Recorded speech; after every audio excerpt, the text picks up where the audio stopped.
All right, so I'm gonna make a video series of the process of assembling this kit for the little Ram. So I will not be doing the Jeep body. I will be doing a little Rebel. I have two uncut die-cast bodies. I have a red one and a blue one. So I will build the kit first, and then I will show how I modify these to work with the Orlandoo chassis. So this is what we're building. It is the OH35A01 kit. So this is the Orlandoo Hunter two-door Jeep kit, if you can't tell by the picture, but that is the serial number, or part number, I would say. But yeah, we'll be going through the whole process of assembly up until we get to mounting the body, the supplier body, the Jeep body. I'm not gonna do that because I'm not a huge fan of Jeeps, but I will show the instructions as we go, just to give you an idea of what all we're doing and how we're doing it. Just giving you a quick run through of what the instructions do look like. Oh,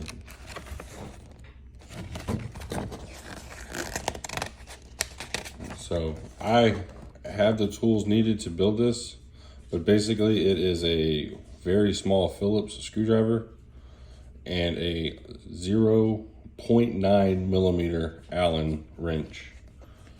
It's pretty much the only tools you'll need to assemble it. Maybe a pair of needle nose pliers or tweezers, because some of these things are fairly small, and I've got pretty good sized fingers, so it's going to help me in the long run. But here we go.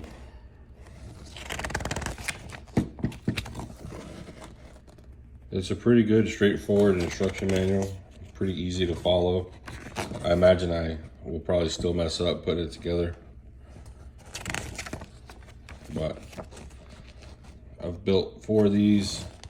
I still don't know how to put them together the right way. I know how to put them together my way. So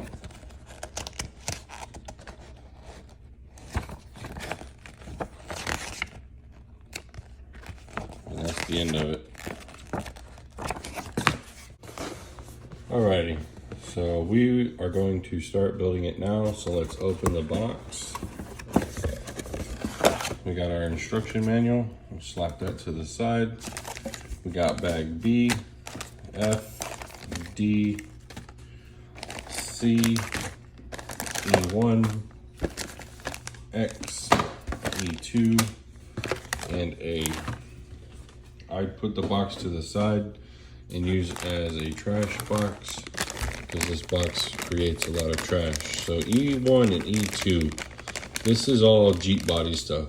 I don't typically use these because I'm not a huge Jeep fan. So I set them to the side.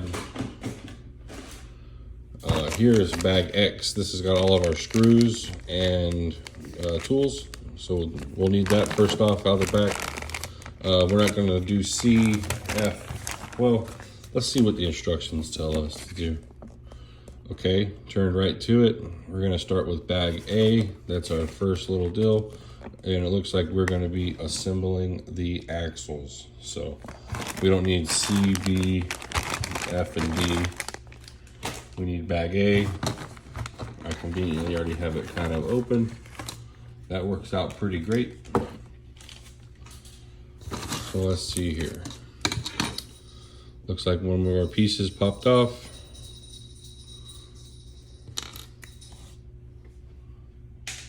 One of our little tree here.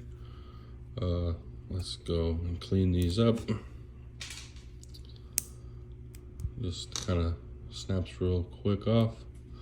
I will take a pocket knife and clean up all these little attachment parts in a second. Got to get them off the tree.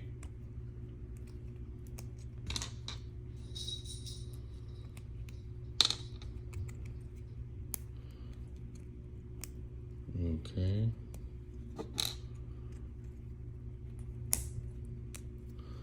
Tree is clean. Let's break out the scissors here. Knock off these little nubbins.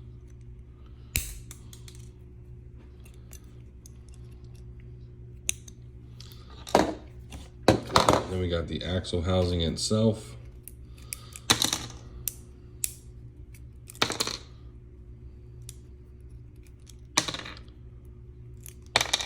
Okay, that tree is clean. So we've got all of our axle pieces there.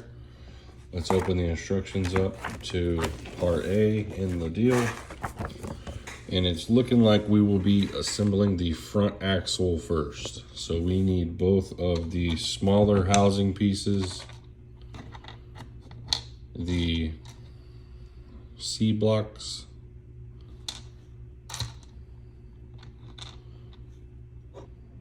the knuckles, and we need a link riser piece, and the servo mount, because I'm doing servo on axle. So these pieces here, I'm going to put them up here where I can see them. That's all for the rear axle, I would assume. Okay, so it's telling us that we need a axle shaft. Since we're doing the front axle, we're going to need the shorter shaft. If you can see that, the shorter one is for the front, longer one is for the back. And then it's telling us, maybe I should put this where y'all can sort of follow along with me. There we go. So it looks like I'll need the gears, the diff gears. And this is where I said the needle nose might come in handy. Okay. So if you look on here, if it'll pick it up, see that slot, that groove in there in the hole? Okay. So our gear faces towards. Okay, so the teeth face towards that groove. And see, there's a hole in there. There's a hole in that gear. Well, they need to line up like that. Let's see if one of these is magnetized to help me out. And it's not. So that's going to be pretty fun. That's not magnetized either. Let me get my handy dandy needle nose right quick.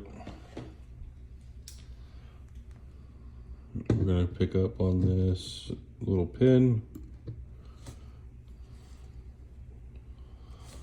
Almost surgical here, fellers.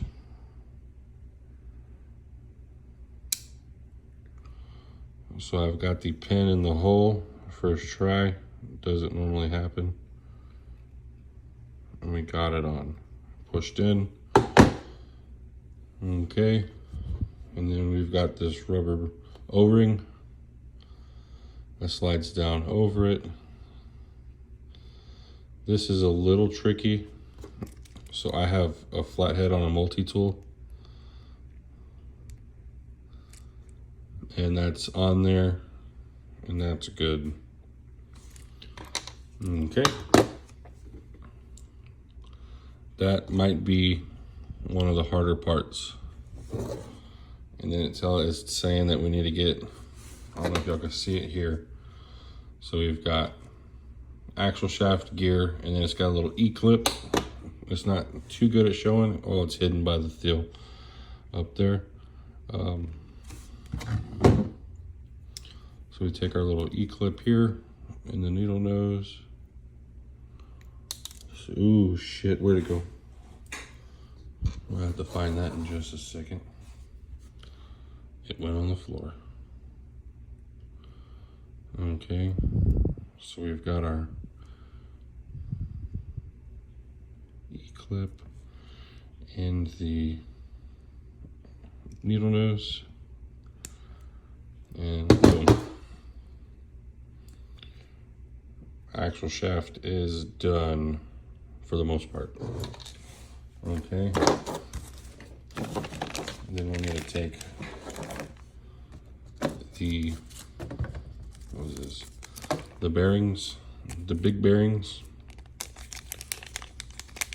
Oh, wait, no, I'm sorry. Those go in the hubs. We'll take our smaller bearings.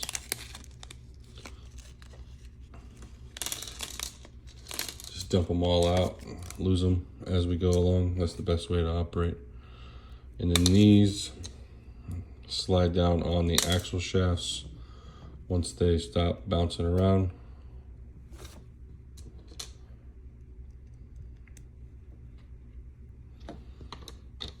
And then we're gonna drop this in here, like so. And then we're gonna take one and drop that down in there, guide it up, and press down in there. You could take your needle nose and kind of pull if you wanted to.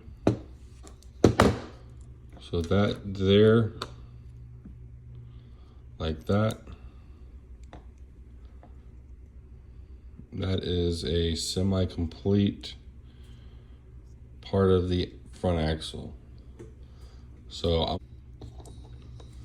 okay. And then we need to open up bag X. I didn't open up bag X in the first part because it was not necessary for where I was at the moment. But we're there now. So this is the tools that they send with it. This is a 0.9 millimeter Allen wrench. This is a very small Phillips screwdriver, or cross screwdriver, however you want to call it, wherever in the world you are. And this is the wheel nut tool.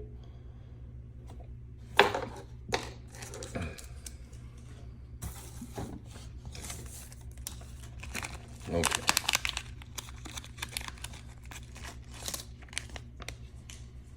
Okay, so it is telling us for us to sandwich these two parts of the axle housing together that we need OHSW01204.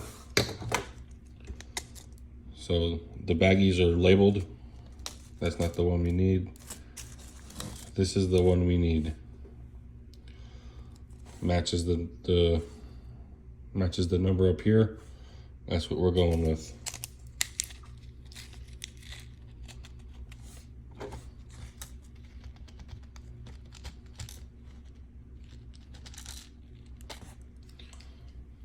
Looks like ants on the table. So I ran my screwdriver across a magnet just to give it a little bit of a magnetized assistance. I highly recommend it if that's what you're going to be doing with one of these, is just to run them across a magnet.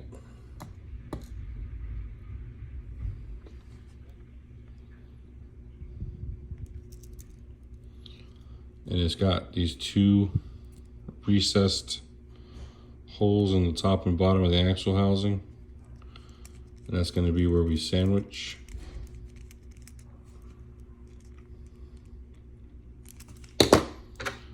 I'm going to take our smaller one. It's got a smaller shank and it fits down in there better.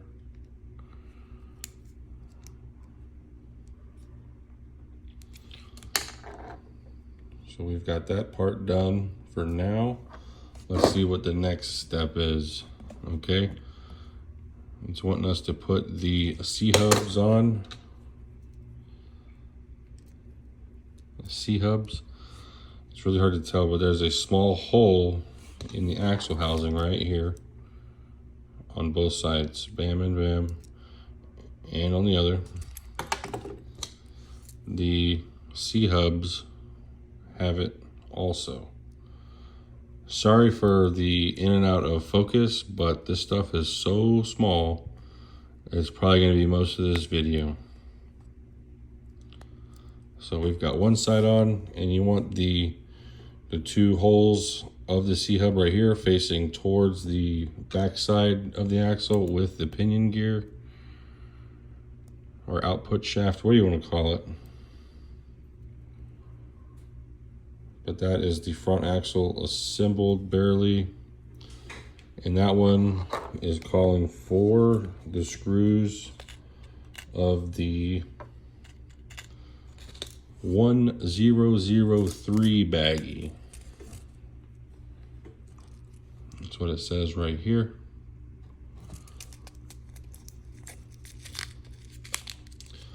It's gonna look like we have a bunch of drug bags once we're done. If you already don't have those laying around, I don't judge. Alrighty. So we've got a little screw hole there.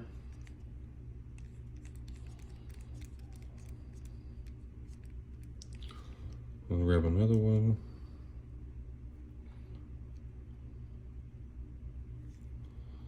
This one's the trickier one because it's in the middle. Oh, you dirty dog.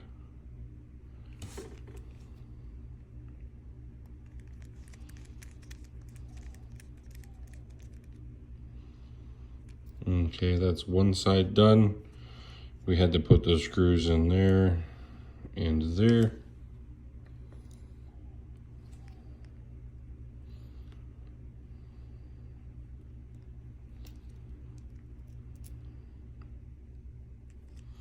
Holy crap, I got that first try.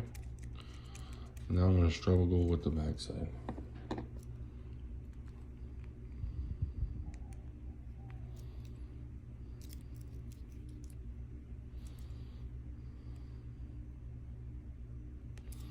Okay.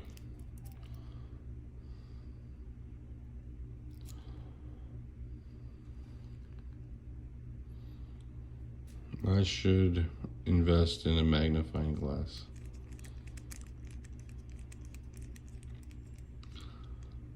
All right. So that is that.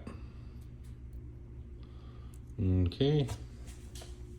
So next up is this piece here, our upper link mount. And if you see on the instruction, that goes there, which mounts like so. And that one uses another screw that we don't have open yet. That one's going to be 1205. Where you at? Oh, what the hell? 1205.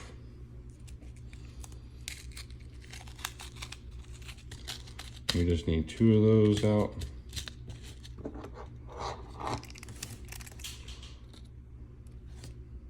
Okay.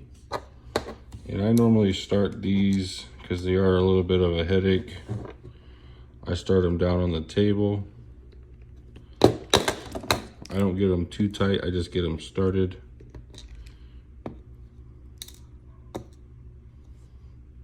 Because it kind of helps in the long run instead of having to hold two little bitty pieces together and hold your tongue the right way to screw them together. And then we just kind of hold it up on there like that.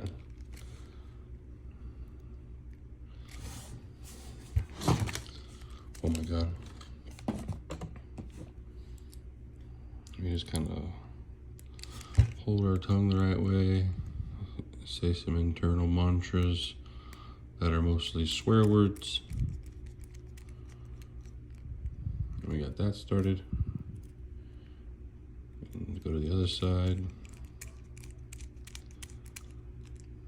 And we got that going. We got the upper link mount on. Okay, next step. Okay, so far we have got the wrong piece on here. Nice, I grabbed the wrong one. Shit.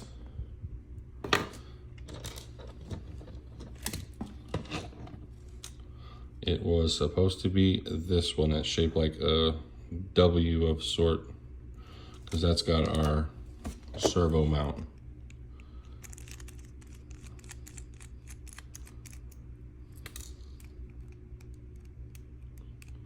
If you wanted to run it like this, the way I have it set up now, they do have pieces in the kit to run the servo in the chassis, if that's how you wanted to go about it.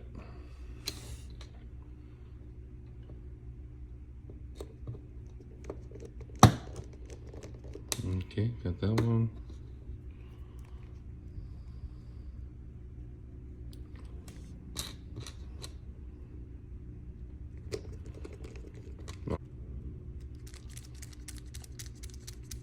Okay, so there we go.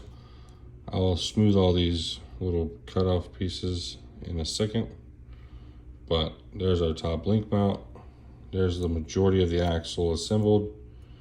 So if we look at the instructions, now it's telling us that we need to get our, what do you call it, CV axles for the front.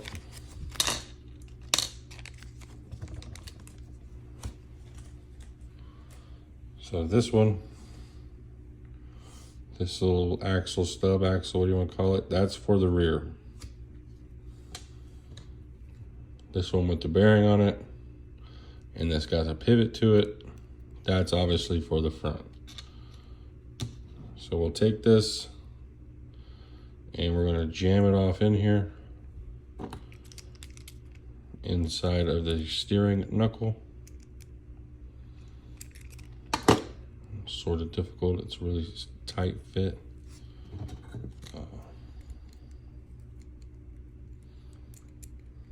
It might already be all the way. Nope, you see, it's a very tight fit. I gotta do it off camera because I gotta do it in my lap. I can't do it and not see it.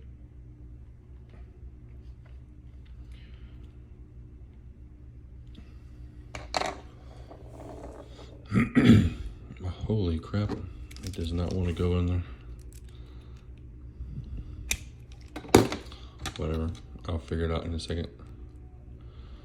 But then we take this one, same deal, pain in the ass. Oh no, that one went in pretty quick.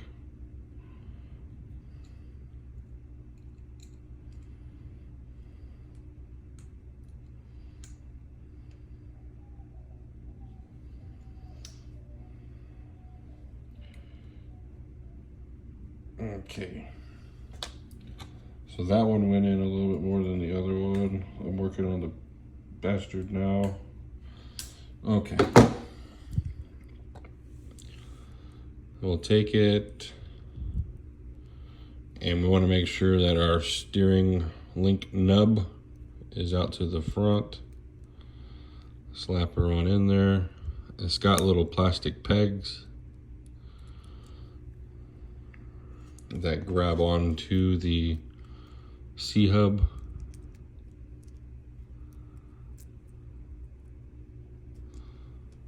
Okay, so there we go. We've got turning, and I spin this and it should spin the middle. Okay, good to go. Oh, last but not least, we've got to attach the freaking, we got to attach this bad dude, and he takes a 1205 also.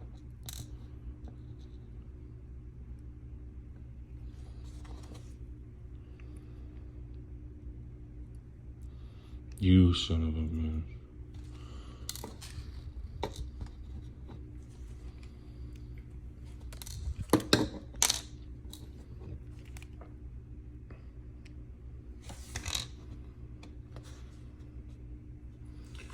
So if we look at this, if it'll focus on it, it's got a bevel at the bottom.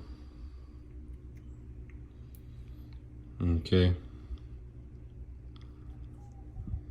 Am I doing that right? How in the fuck? Oh, I'm an idiot. Yeah. It goes in from this side of the servo mount. Oh, you got the instructions right in front of you. Pay attention.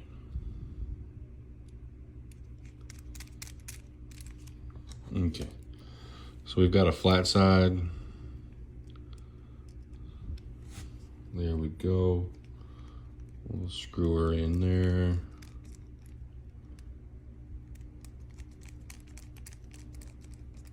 Okay. I will get a knife when we go to finally assemble it, and I will fix that. There's a step to put all of the link balls in here, but I like to do that when I have both the front and rear assembled, so I don't have all these extra bags and pieces open. So now we're on to the back axle. So let's get all that from behind here.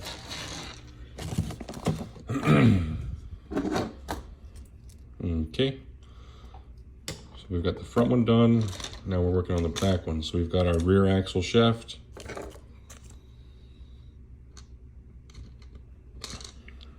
Again, like the front one, it's got this little groove in here and the hole. So we'll take the gear teeth towards the slot or the groove. We'll take our needle nose and grab the pin.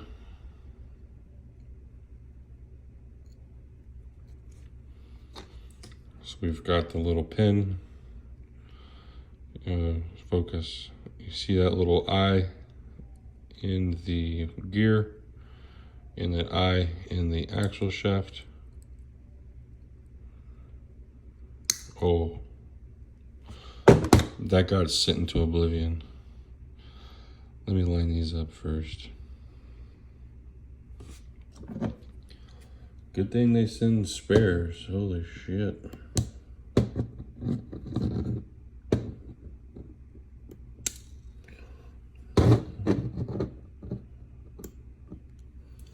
I did the front with such ease that the back wants to be an annoying little butthole.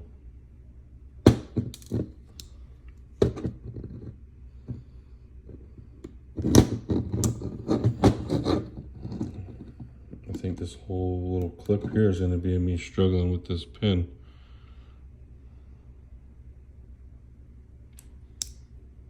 Okay, ooh, I got the pin started. And I got it lined up. So that gear is on there. Take our O-ring, get it started. Take our screwdriver to help work it down. There we go. Take our E-clip, little E-clip here.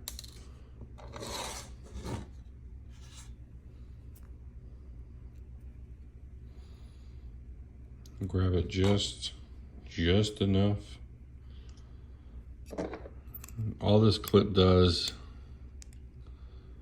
is hold the bearing that we're going to put on the axle in place. So we got it pushed in place. We're going to grab a bearing, slide it down, slide it down. That's our rear axle shaft. Find the back of the housing, drop it on in there. Okay, we're going to take a bearing, drop it in the front, drop it in the front. Okay. You want to be an asshole, don't you? We'll take our little drive gear, Oh my God. Slide it down over the shaft. Drop it down in the housing like so. And press. And then I like to pull with needle noses. And the axle assembled. Put them together. Set that down just a second. And it's telling me that I need the 1204 screws for that. Slap that on the end of the screwdriver. Hold our tongue and our breath. Put it in there and screw it together. The 1204 I'm referring to is this pack of screws. Okay.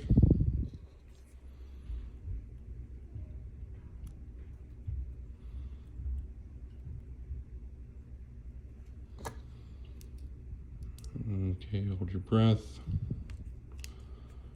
and tighten it down.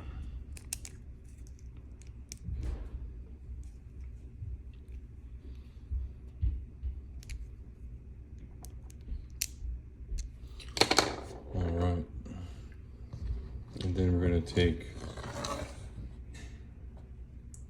I'm doing it out of order, but whatever. I'm gonna take this little axle shaft, slap it in there. Take this piece, it's got the same holes like the front one did. And just, oh, almost forgot. What does it take this? It takes the bigger one. All right. It takes the bigger bearing down in there.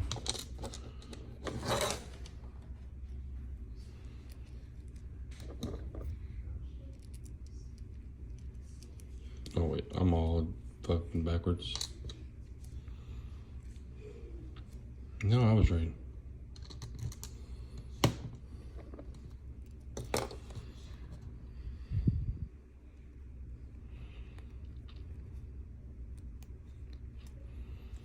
Slap a bearing down in that little end cap.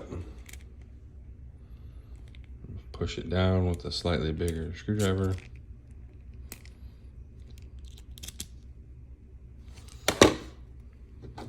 And feed it down onto the axle shaft. Okay, that little click means it's all the way down. Do the other side.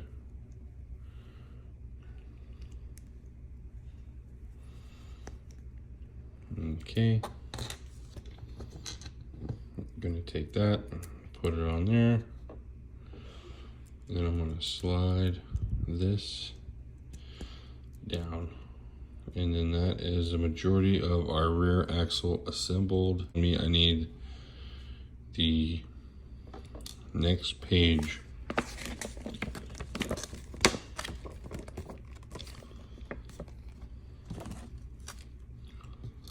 So I need the 1003 screws. I need 4 of them.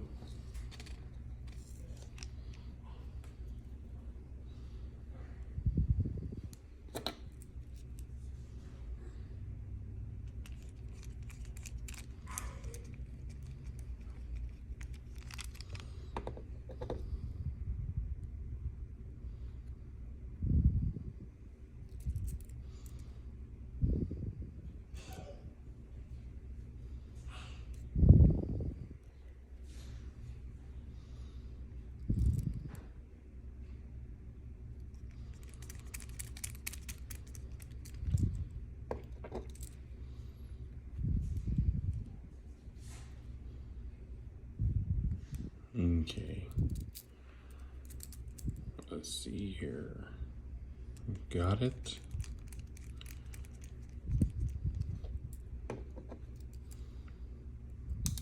Damn it.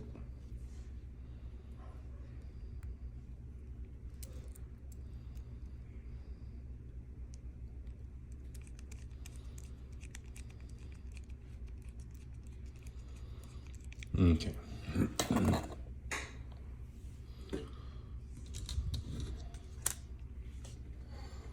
I need the 1205 screw for the link mount, the upper link mount.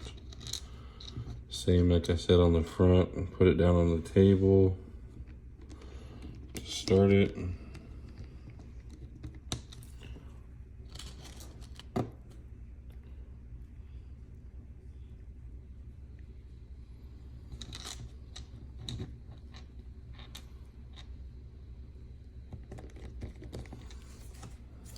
Okay. So if we look, the front, the ring is on that side, and we don't want the ring on the same side because then they'll go fight against each other. And we can verify that looking at the bottom of one I have already built. That one, it shows to be on the right side, and on the back side it's on the left. So we want them opposite when we put them together. So this one's going to be on the right, this one's going to be on the left.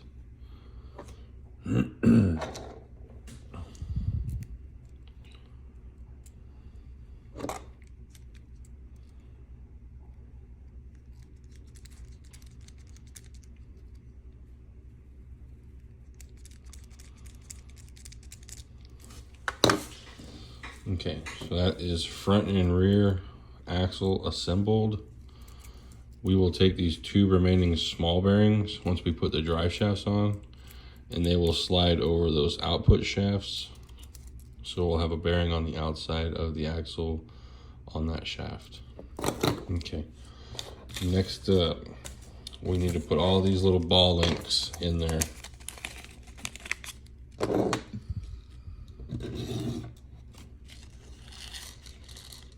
This is where the 0.09 Allen wrench comes in handy. I purchased one of these. Makes it so much more efficient and easier. But there's not magnetic, but at least you can get a grip on these. All these screws here have to kind of be semi-forcefully threaded, but do not over tighten them. Pay attention when you're tightening them down, because this is all plastic, so it will snap if you're not careful.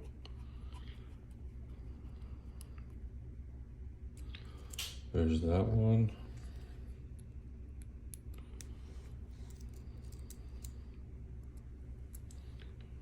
How do these go? Okay, cool. On the outside. I thought I needed to put them on the inside. Probably wouldn't hurt. If you wanted to beforehand put them on the inside, you could. That's how the instructions show it. But I'm lazy and I've already put it together. So we're going outside. Wait, shit. What did I do on this one? Inside.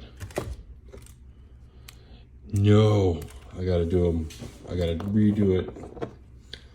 I'll fix that later. I'm at least gonna get them started. Maybe I could put them on from the outside. Oh, okay, we can get fancy. Going a little cockeyed. Be extra careful.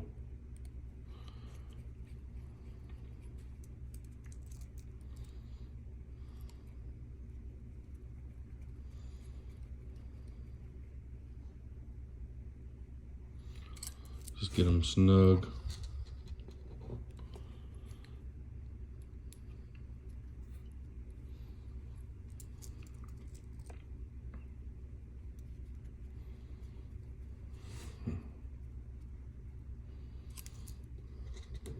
Okay. Last one, and the rear will be complete.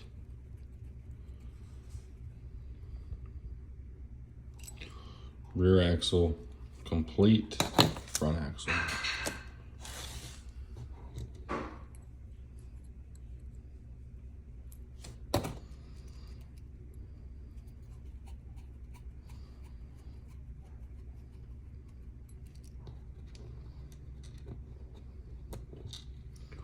Oh my God.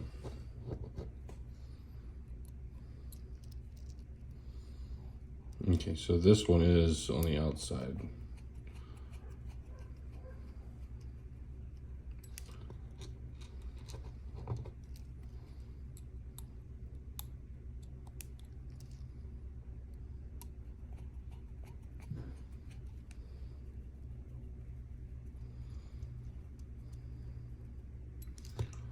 That's part of the front done.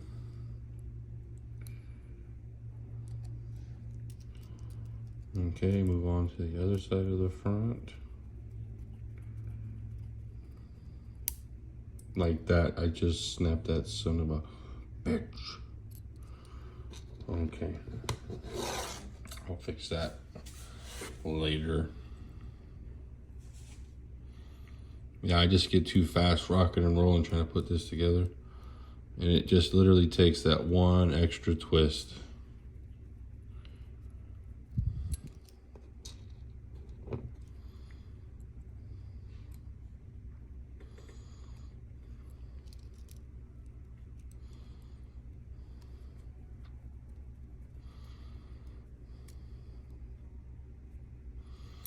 You can see where it cracked. Super duper cool. Okay, last one. We're gonna throw on this side.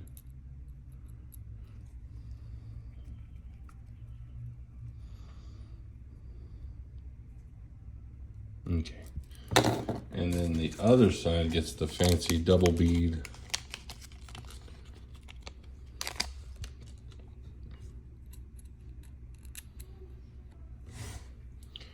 So the other side of the front gets the double ball, because that's going to have our drag link and our steering link.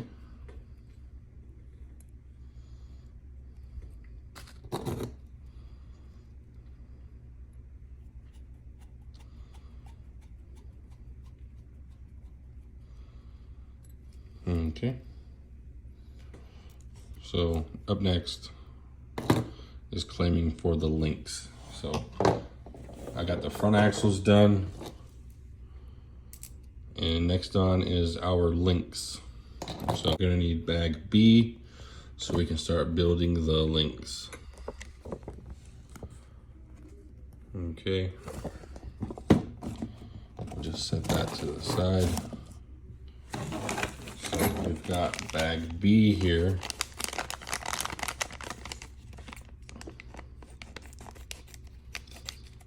Nice clean cut in the trash. In the trash. So we've got a little tree here that's got, what's that, 12 eyelets. So that's 24 eye joints, eyeballs, whatever you want to call it. And then here's all of our link rods. So let's just start off by taking these off of the tree. I like doing it with scissors.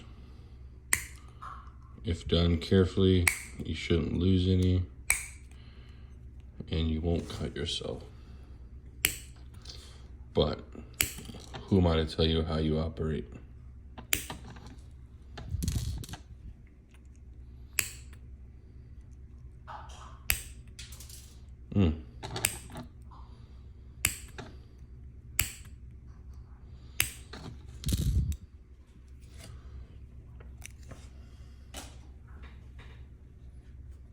Oh wow, that one went flying. Good thing I was able to see it. Okay, let's start off with the other one.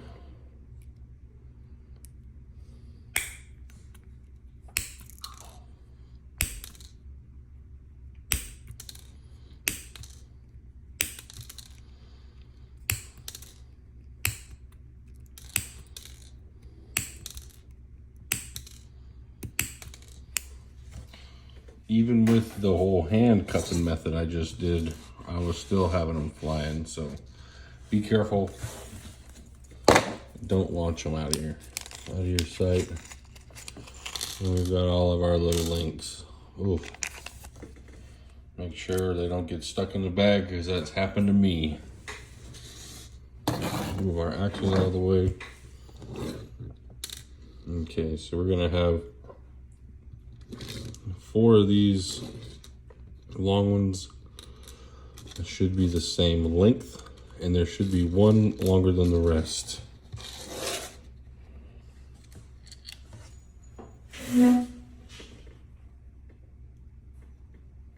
I dropped it on the floor.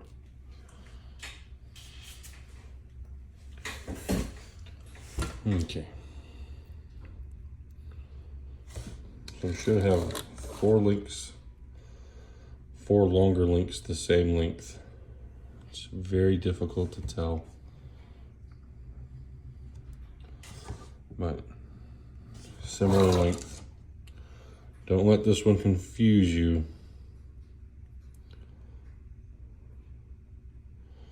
So I have them all even at the bottom. I got one longer than the rest. That one is our drag link from side to side up front. Okay, now these are the tricky ones, because one of these is just a little bit shorter than the rest. And I mean a little bit. Barely noticeable.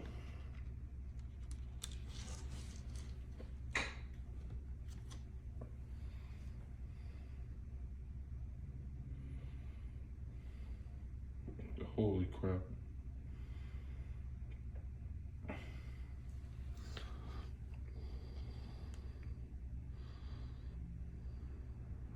I can't even tell which one's the supposed shorter one.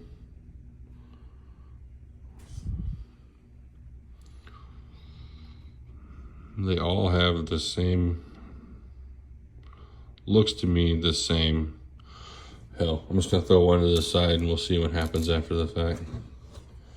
Okay, now this is the real tricky part. Getting these started. Needle nose.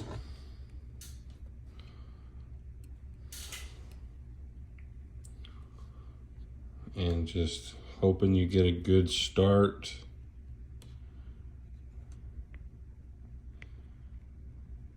Okay. And you could take your screwdriver, your Allen wrench. You could take your Allen and stick in there and spin it around real fast if you wanted to.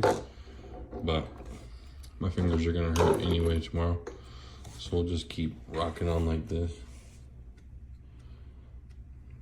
I'm gonna record me doing all of them, because I know somebody is gonna comment asking how I did them all. Because there's always that one person who has a lack of imagination and can't envision something, and they have to be shown. So my next video may just be link assembly of all 10 links. We'll see.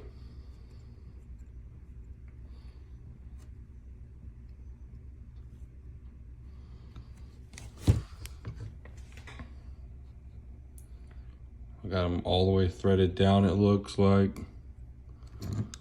Okay, that's our drag link. And this is the steering link.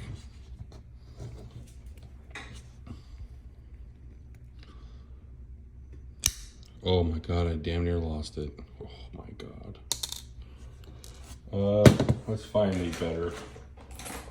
better grabbing tool than that. There you are.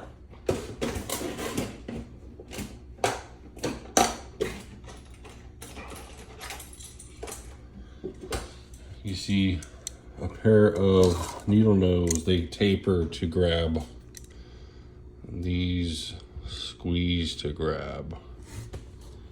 Some little baby channel locks. Oh my God, it went flying. No earthly idea where it went. Holy crap. I'm gonna have to find that one in a second. Oh my God, I found it. That would never happen. Nope, that wasn't it. Dang.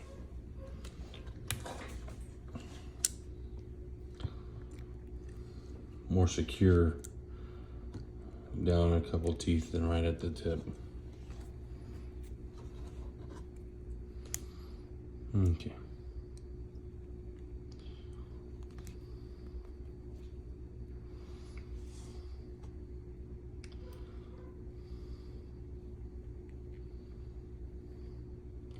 You kind of have to push and twist the first couple teeth, the first couple threads, I'm sorry. It's so hard to tell, but it's kind of long-winded.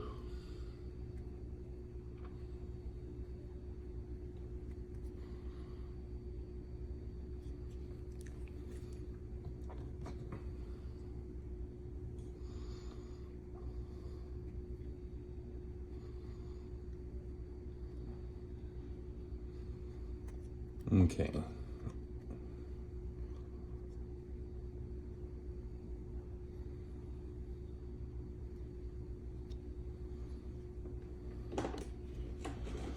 There's one. I'm just gonna assemble these off camera. All right, so off camera, I assembled the rear links. I know I said I was gonna do it on camera. It just, for some reason, took me so damn long. So we're gonna move on to bag C. This is the transmission getting assembled, and it looks like we start to assemble the chassis as well. Take our scissors, open up magical bag C.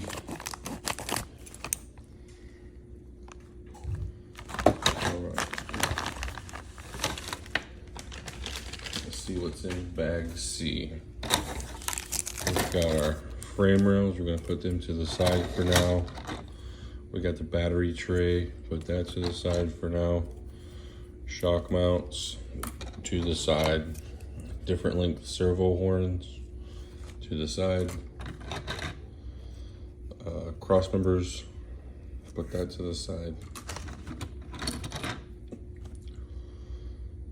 This is bracketry for the lights for the Jeep body. I'm not going to use those. And then here are the bumpers and the skid plates. I will use the skid plates, but not the bumpers. Last but not least, the first thing we're going to do out of bag C is the transmission housing and the skid plate. Okay, and that was the last of bag C, was the transmission skid plate. Okay.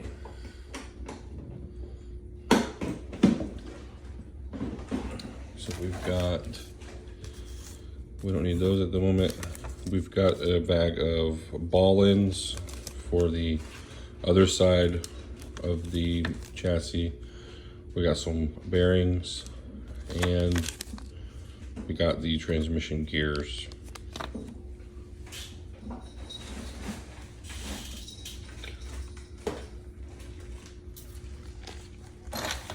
Okay.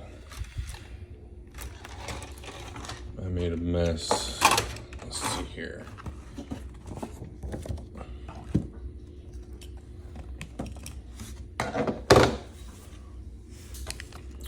So it's telling us we need to get our motor. This is my surplus bag of parts I've acquired jacking with these Orlandoo hunters. And I think I only have a few motors left. I think I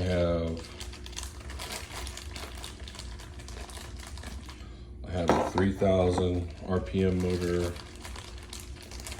a 2,080, RPM motor.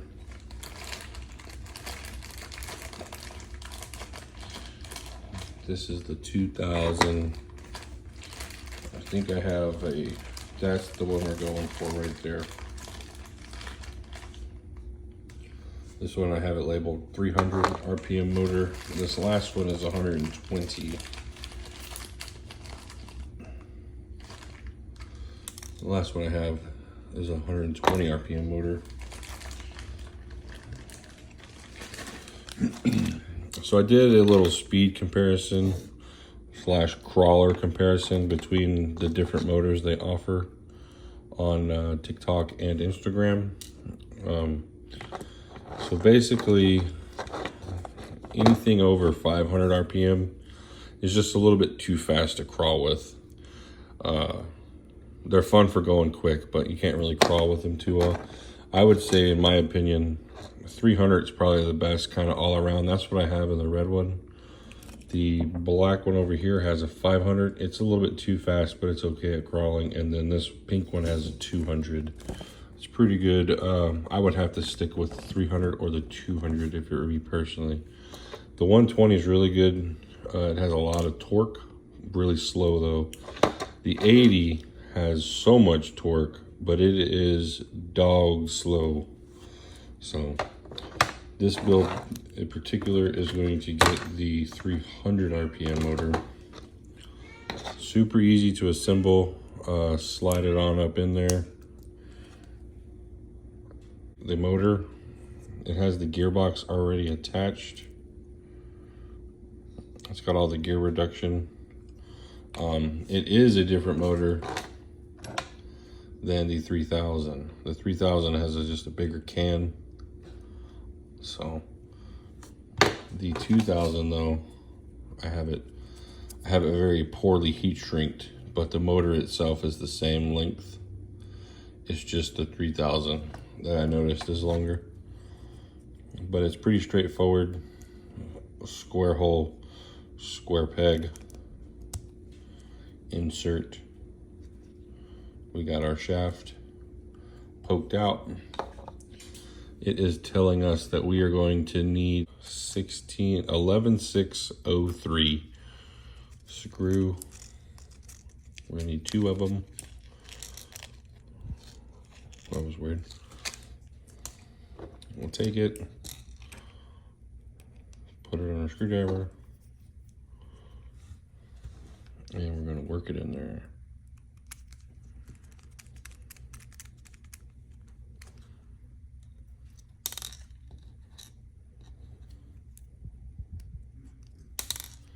Come on.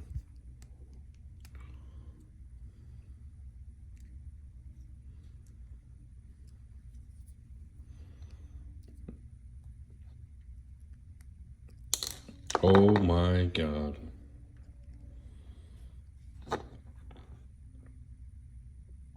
There we go. We got it. Okay. Now the motor has a shaft on it with a flat spot. I've noticed if we do flat spot up towards the top, it's easier to set that gear in place. And the gear in place is this one.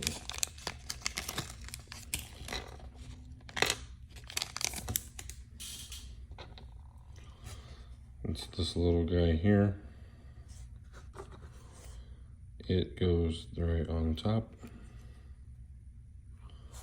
And this is one of the times our Allen wrench comes into play.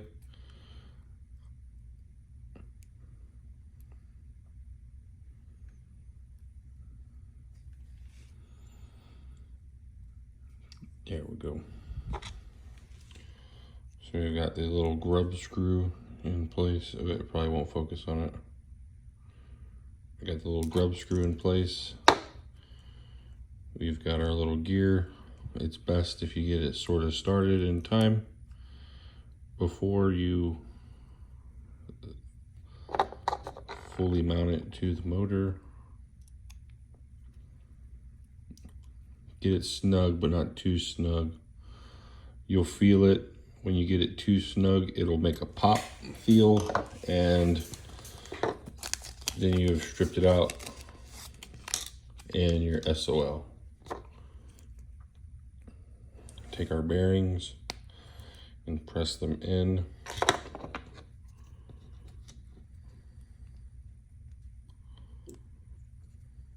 That one just kind of fell in, so that means it's not going to be super snug.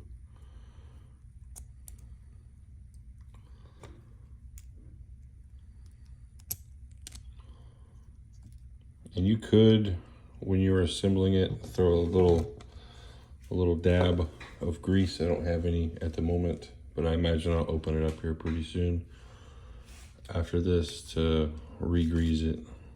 So to put this cover on, it's calling for the 1205 screws.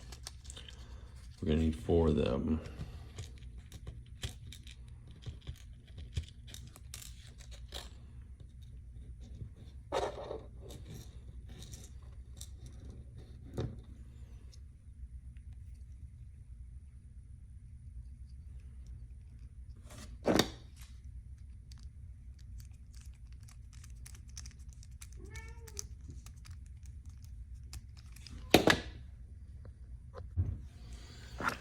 Okay, so we got 1 screw in the corner here, 3 more to go.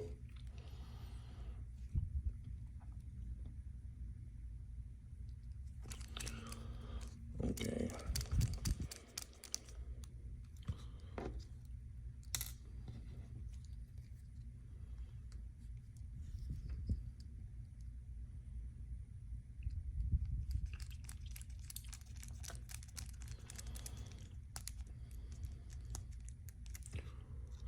Last one.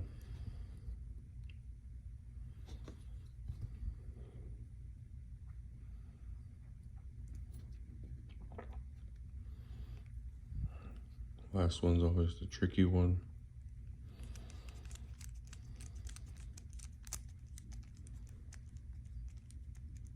Okay. Transmission is assembled. What I normally do is these little ears on here can be used for wire management.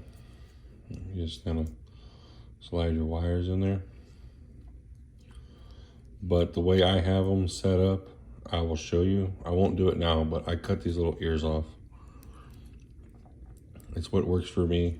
It's how I have to wire them to fit inside the die cast bodies. I just cut the ears off. Okay. So next on the list is to take our skid plate, belly pan, what do you want to call it?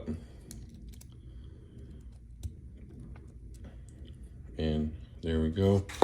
And it's telling me to use the 1505 screws. We need 2 of them.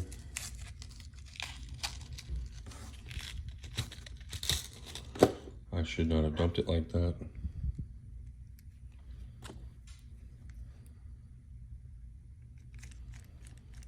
Okay.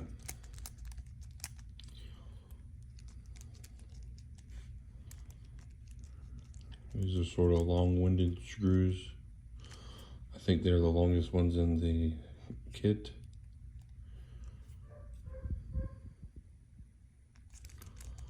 Okay, here we go. Done. Okay, we will have to put the ball ends in there, but I'm gonna hold off on that just right now and move on to the next step, which is gonna be frame rails. Okay, so we've got our frame rails here.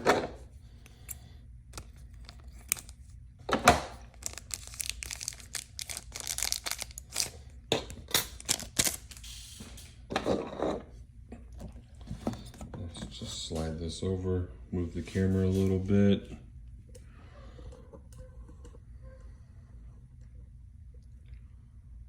Okay.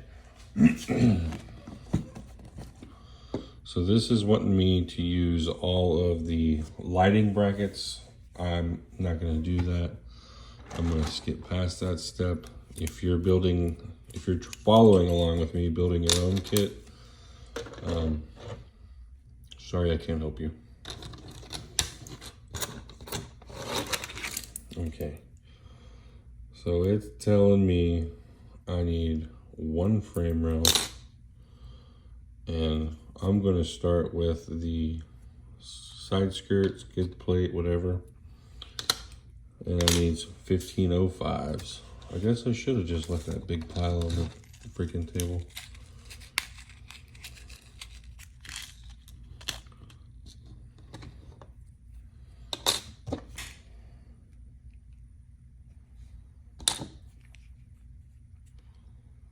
Okay, it's saying the outermost hole here.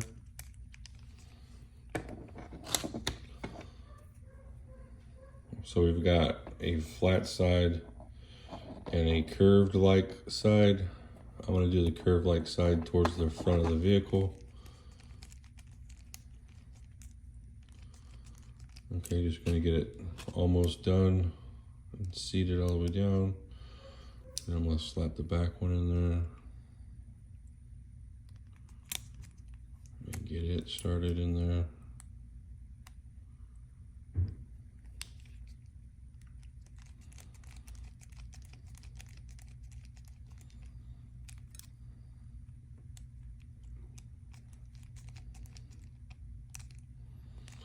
Okay, I like to get these snug because once you have both chassis sides or both rails and you got everything together, they're real difficult to get to tighten up if they for some reason come loose, like I've noticed they have on one of the other ones. Okay, let me get this back into where y'all can see what I'm doing. All right.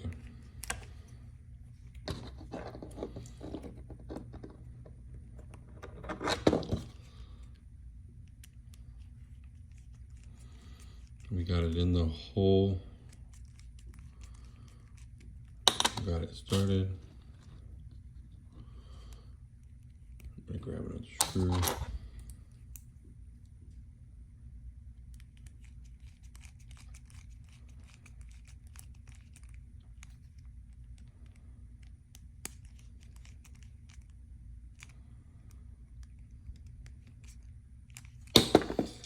Okay, so there is the chassis somewhat started. We need shock mounts. Okay, so these are the front, and these are the rear.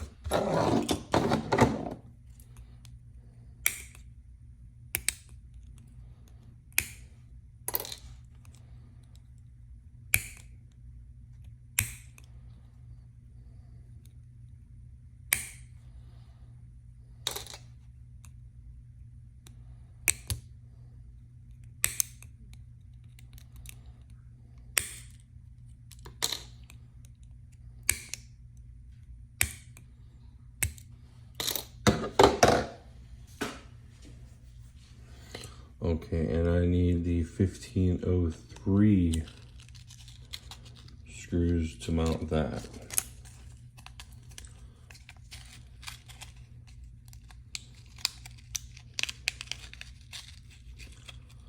So right in this particular spot in time on your chassis build, if you wanted to do a frame mounted servo, now is your time. This is where you would throw the brackets in.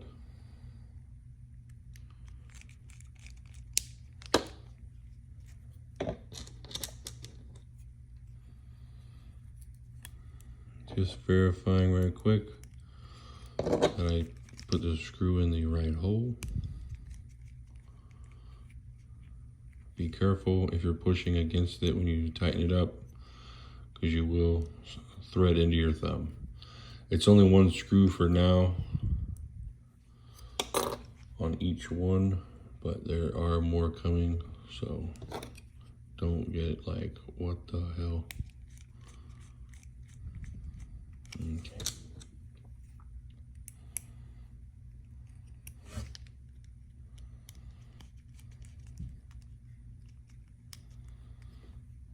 All right.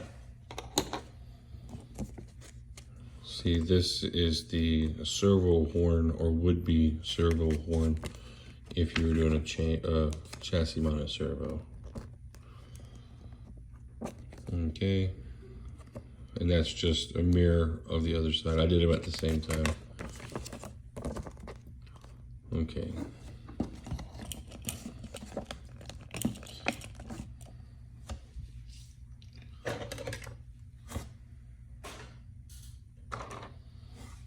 So it's telling me I need the cross brace kit.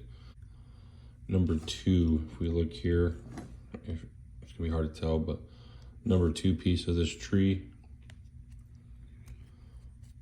So we need this piece here. If you were putting the bumpers on, you would need these 2. I'm not doing that. These are the servo mounts. And then this one, I'm not sure what that one is. Probably another bumper mount of sorts. But it's telling me that I need a 1505 screw to mount that into the chassis. And this screw goes through the shock mount, through the frame rail. You should be able to see it poking through.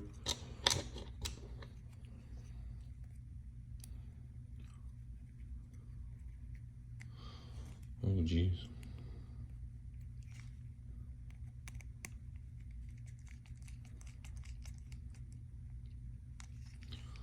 Okay, we got the shock mount in.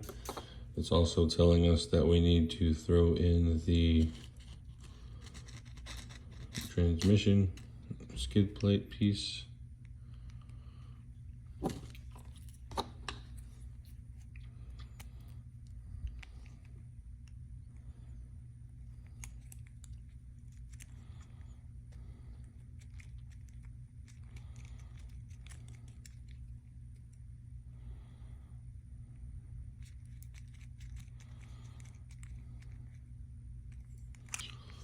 Okay.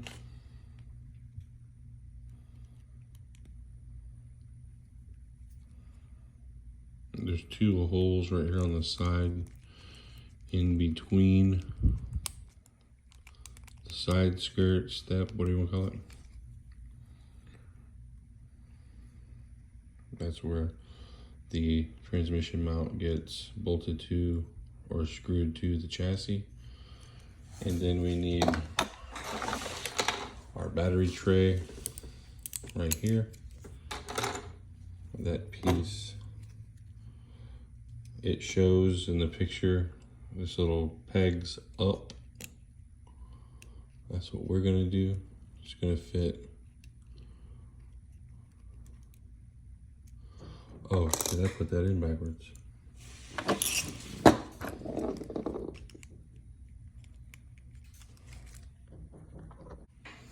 Okay, so next step is putting the cross members in.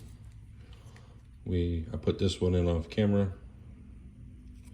That one has a screw that goes through the shock mount, through the chassis frame rail to the cross member. And then motor forward is just how I do it.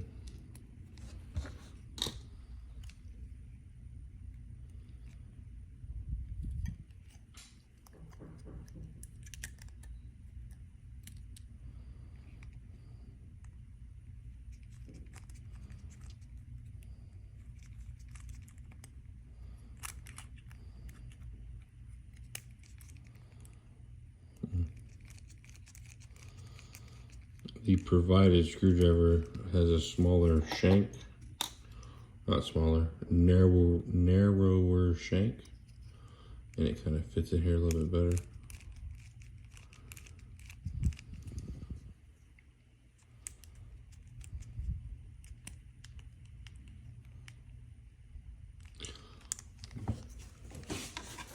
Okay, and then we need some more of these 1505s. So these are the rear shock towers. Okay.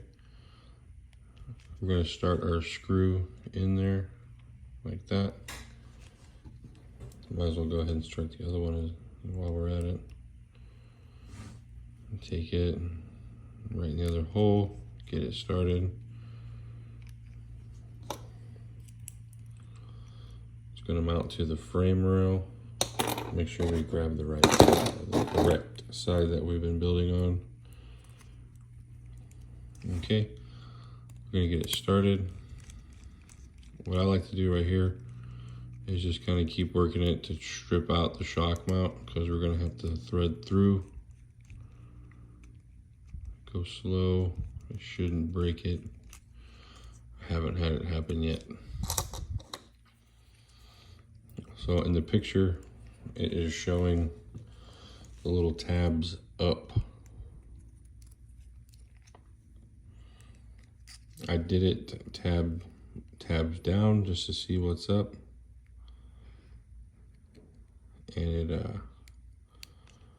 wants to get in the way of your link, your suspension link. So this little piece is semi-adjustable. Depends on how far out you want the battery to sit and all that stuff. But so it has 4 holes on the side. I slid it in a little bit. You don't have to if you're doing the ram. It's not a huge deal, but that's just what I did on this one. Okay, now let's slap the other side on. Jeez.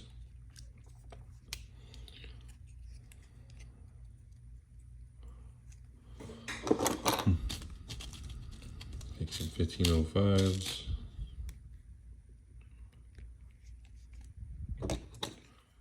Get the other rear shock mount.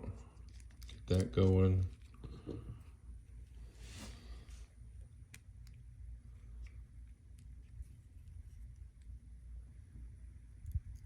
Oh my God.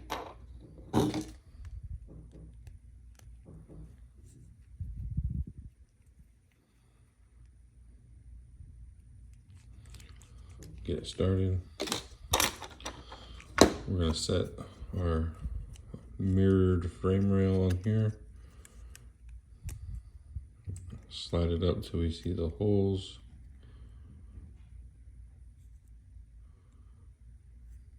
Okay. Put that on there. Like that.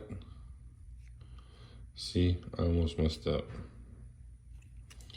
Needs to be slid back a hole on the deal. You mother. Let's see if I can't screw these through first before we get too far ahead of ourselves. Okay. Nice. Nice. Okay.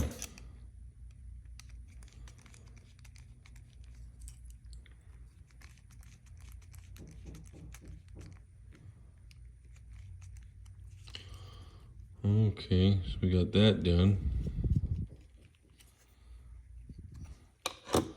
And so we got some 1503s to mount the transmission skid plate to the chassis.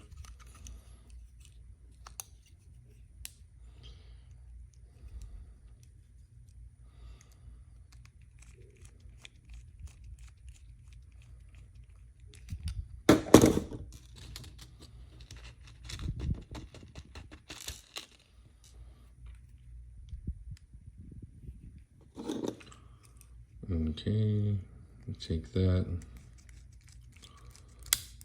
screw it down. That clicking sound was the middle cross member here finally catching its place in the chassis.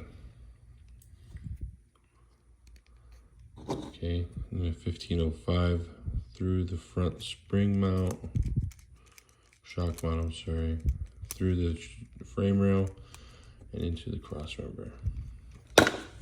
And that is the chassis for the Ram complete. This is not complete if you're using the Jeep body provided by the kit. So this is where I'm at with the chassis so far. I need to go back and put the ball ends in here as soon as I find, there they are.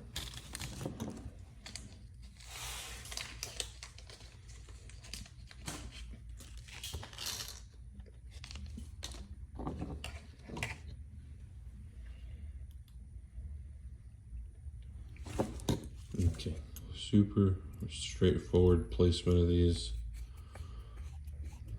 Just like with the axles, be gentle tightening them down. Don't crack them. Don't get them too tight and crack them, because that would suck. But if you do, the parts to replace it's like $4.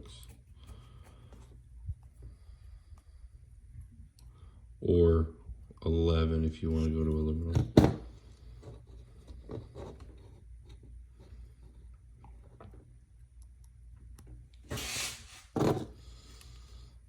This is the tricky part.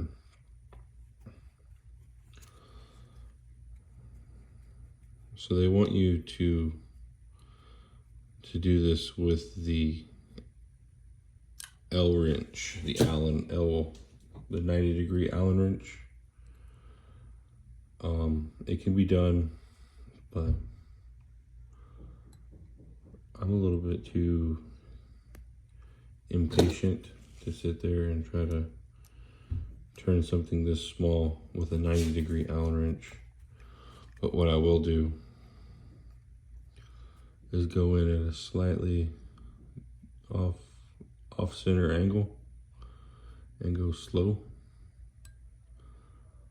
and put them in just a little cockeyed, barely noticeable that I didn't go in with a 90-degree Allen wrench.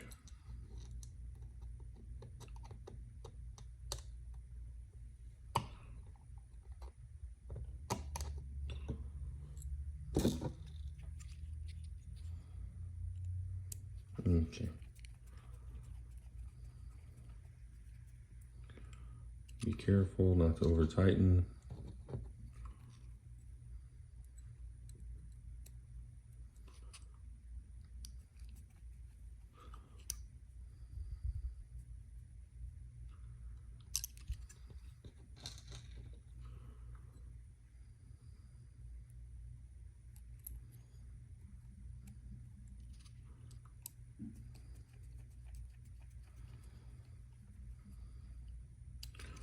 All right, last one.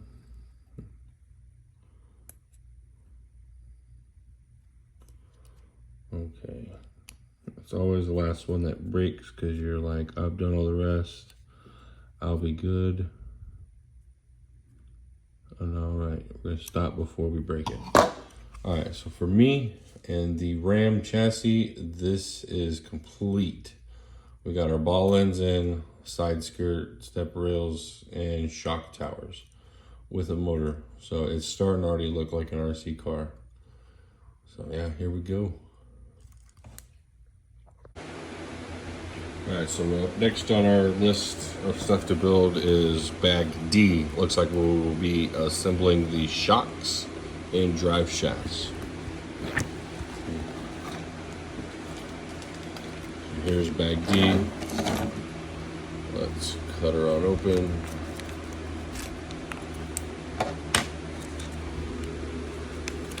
Alright. So it looks like we have our springs and shock rod piston deal. This is the shocks. We've got our eyelets, top caps, shock body, and spring spacers if needed. And this is our drive shafts. We've got the U-joints, these little cubes are the U-joints. There's our axles or drive shafts, and then there is the the U-joint cup, or the cup that attaches to the axles. So let's get this going. Pretty straightforward instruction on these shocks.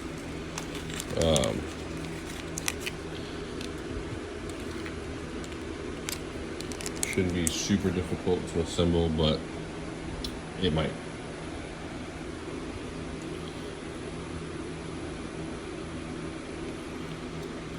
Okay.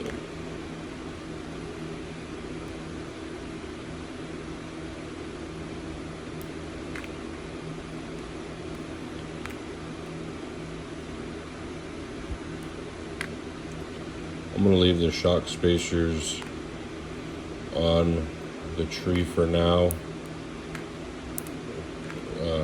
If I need them later, I'll throw them on after the fact, but there's no point in putting them on now.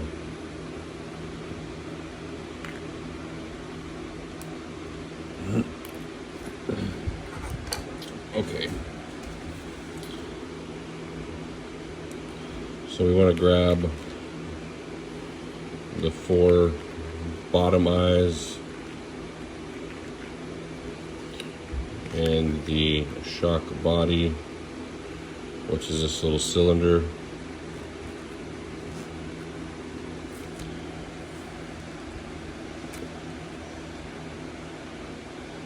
There is a big end and a little end.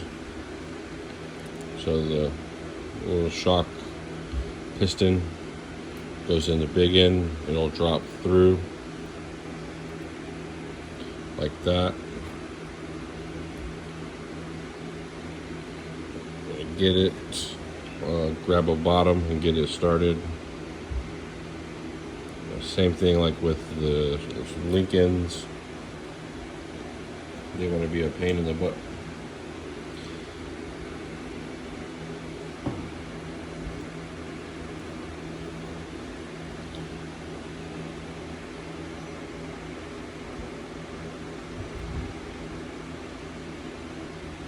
Okay, we got it started.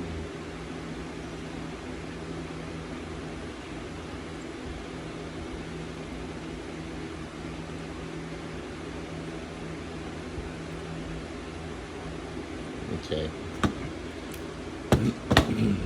We'll do that 3 more times.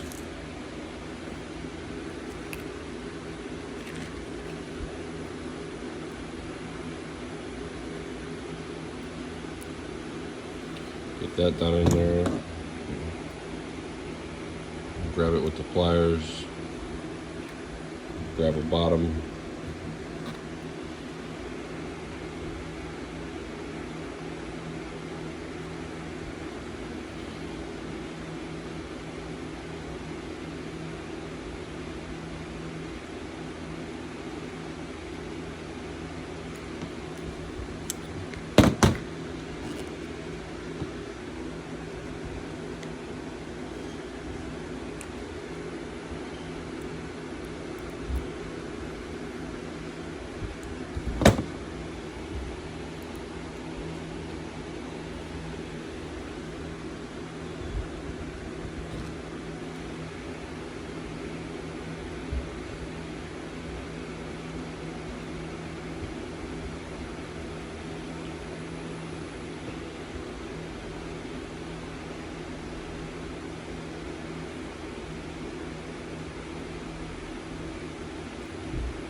Okay, so now it's telling us we need the 1005 screws. I have them over here somewhere. There they go. 1005.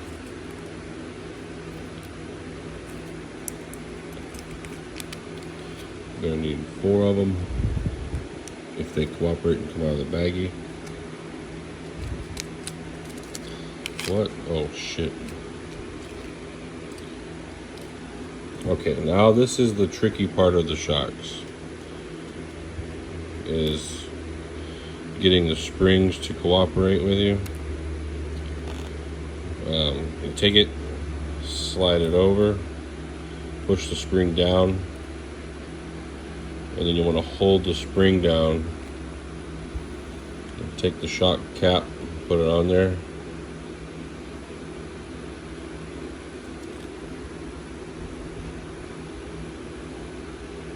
Oh well, shit.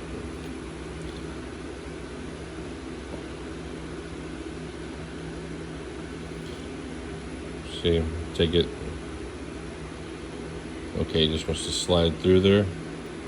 That'll help us in the long run.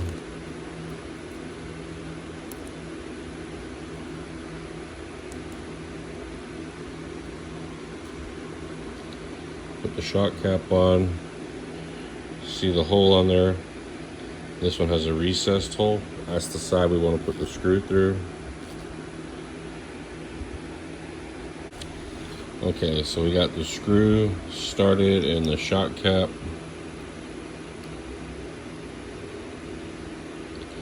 When I tighten it down, the screw head will fit sort of slush. Alright, so I got the other 3 built. I'm going to finish the last one on camera. But you take the screw and tighten it in to the top cap, and the screw head will sit flush in that recessed hole.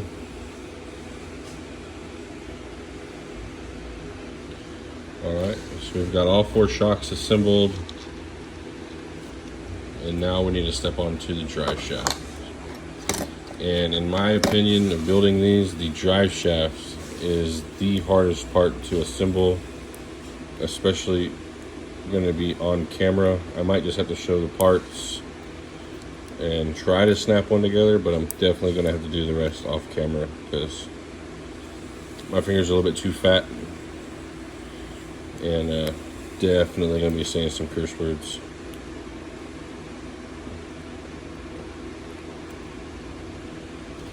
So on these, it's got a bigger, these ones have a bigger hole to slide over the axle shaft and the transmission shaft, and these have a smaller one. We're going to go with the smaller one so we don't get any weird kind of vibration or funny walking out of these drive shafts when they're rotating.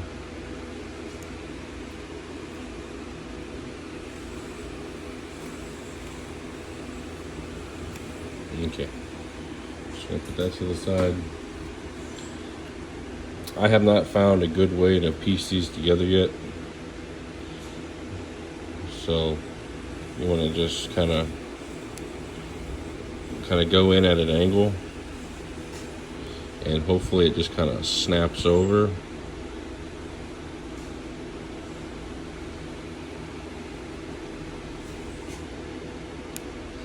Like that. And you want to take your other end and sort of do the same thing, and hopefully it just kind of snaps in place like that. That's the easiest I've ever put one together, but we got to do it 4 more times. So let's see if I can do the other side.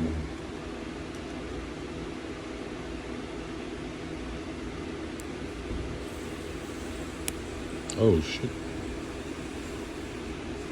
Okay, we'll do this one. Oh my god. We got the drive shaft. We'll phase it so everybody will know. So we got the drive shaft in. Let's see if I can't knock out these last 2 right quick.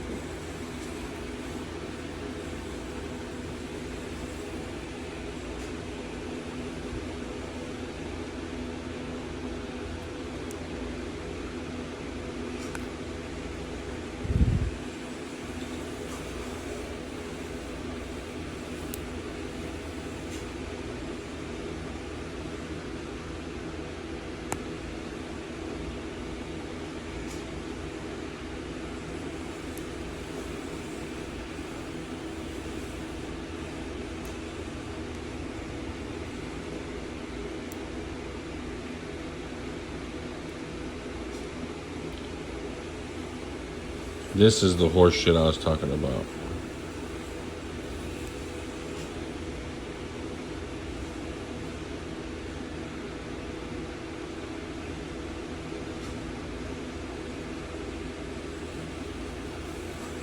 Oh my god. Okay, we got it. Got that one.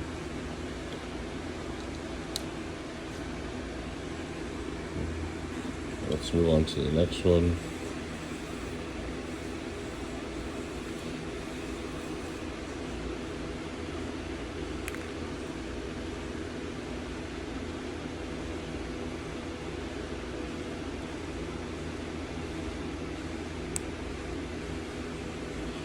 Got it on in there.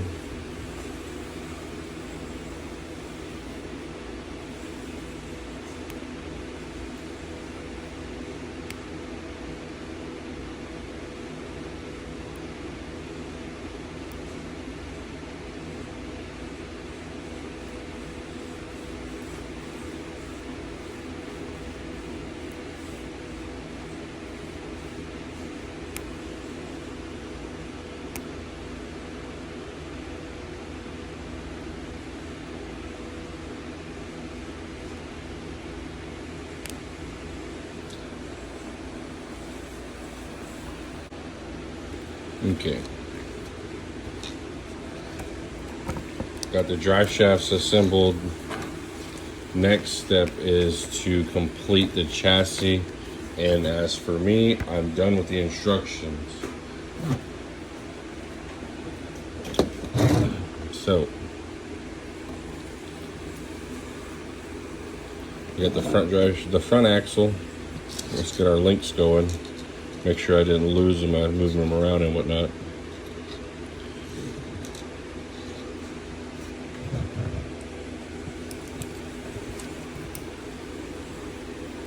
I did lose one. Dang it.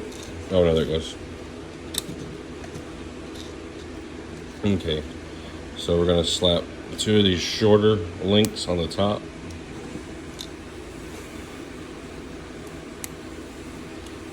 And then 2 of the longer ones on the bottom.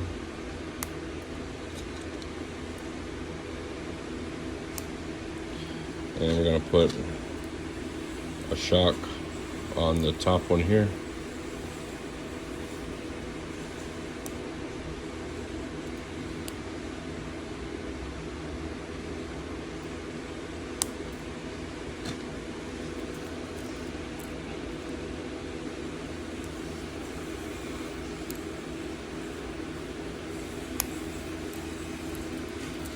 Okay, so that's all of our attachments to the front axle.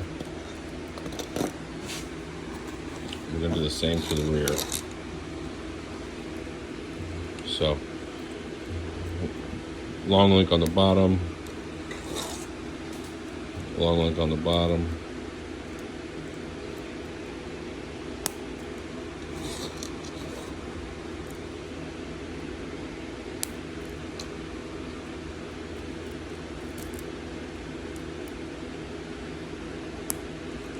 Okay, and then shock on the top.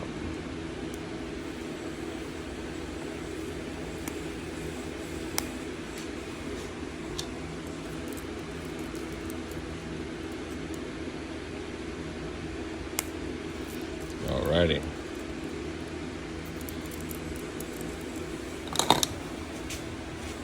And then we'll go back to our little parts bags. We need to find the bearings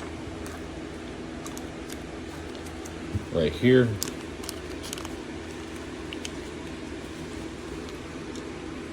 I just need the bearings, not the O-ring.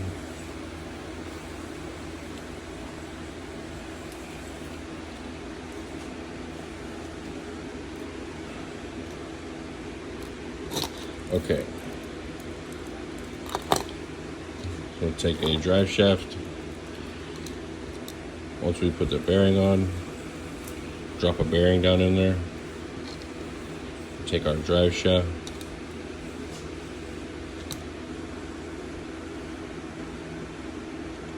Kind of press it on there. Take our screw, get it in there, and then once it stops bouncing around, get it to cooperate and tighten it up.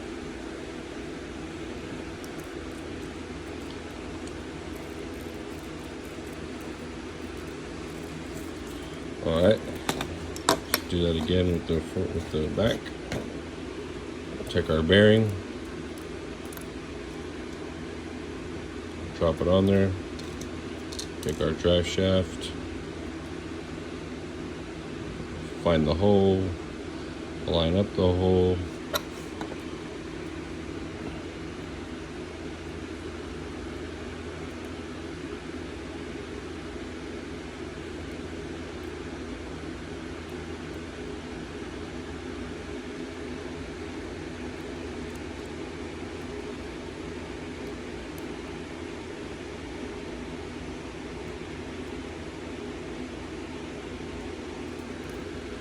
come on, stop moving, just cooperate.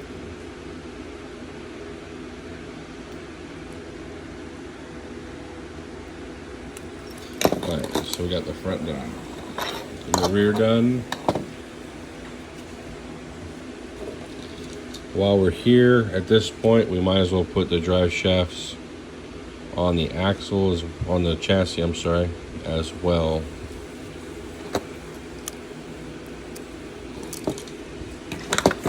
I need some more screws.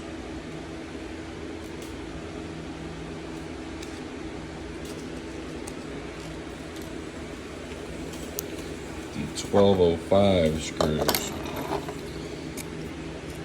This is what I do to help me out putting these drive shafts on, is I take a flathead, kind of lock it in place, stick it on there, but it wants to be difficult.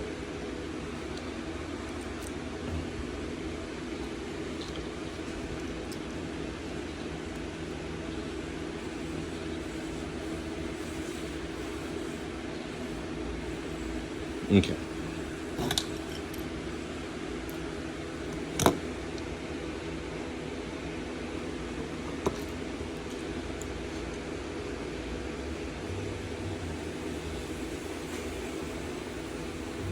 You see daylight through the hole. We're lined up, putting the screw in,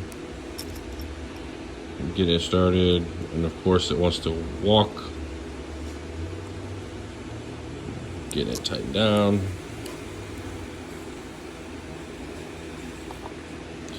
Okay.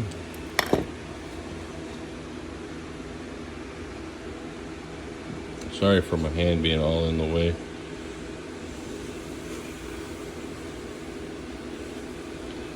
Okay, we got the drive shaft on. Getting the screw on the screwdriver. I ran this across a magnet, so that's helping big time.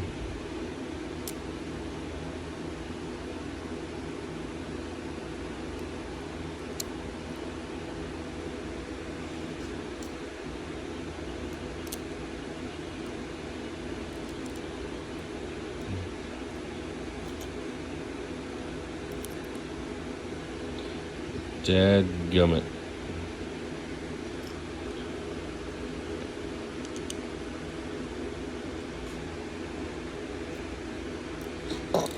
Oh my god.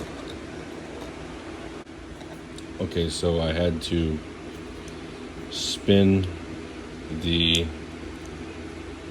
shaft a little bit to get it to go to the side, because I was having a hard time getting it from the bottom.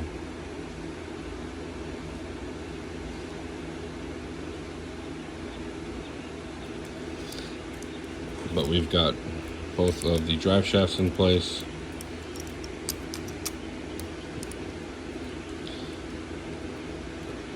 We got both of the drive shafts in place on that deal. Now is the tricky part of attaching the links to the chassis. Okay, so we got the top links in, drive shaft pressed in. We've got a shock in our way, lower link on the ball. Okay, and then I forgot we need to attach some ball ends up here onto the chassis.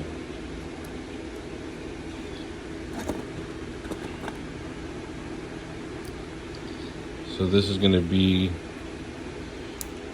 for the top of the shock to mount to on the shock tower.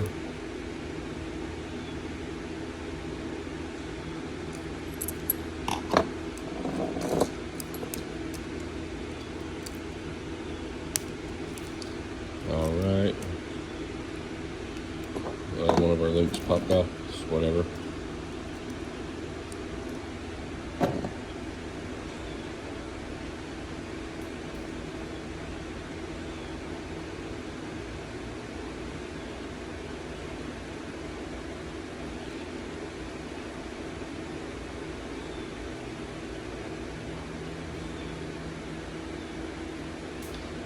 Okay. We've got a shock and an upper link fighting against each other.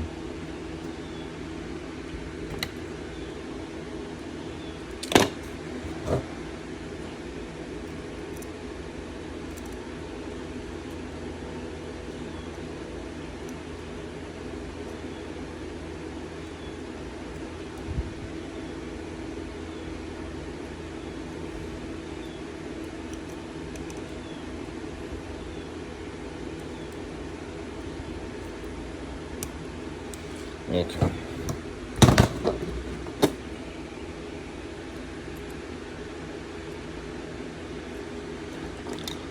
Putting the ball in.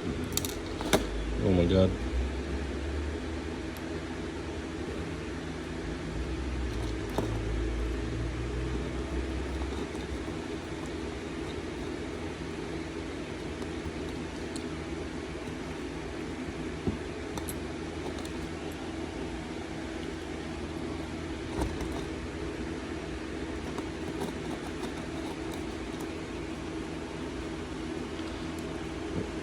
For some reason, every time for me, these are the hardest ones to get started into the plastic. Then we take it and we snap it in place. There we go. We got the front assembled. That's all the suspension travel this thing has in the front with a servo on axle mount. Very little. Let's go ahead and put the rear ball links in so we don't have to fight it with the axles in the way.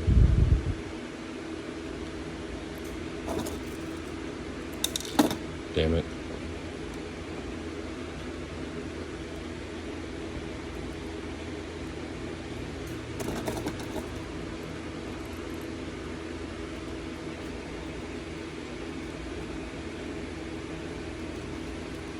Okay, got that mounted.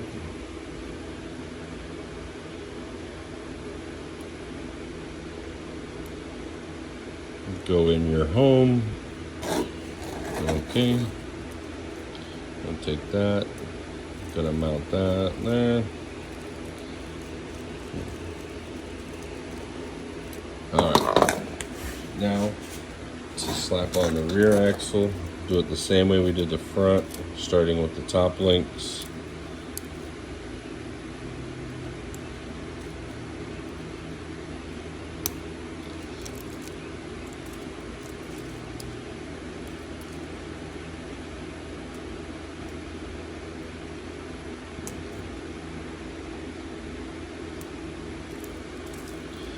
Okay, and then we're going to try to get the drive shaft together.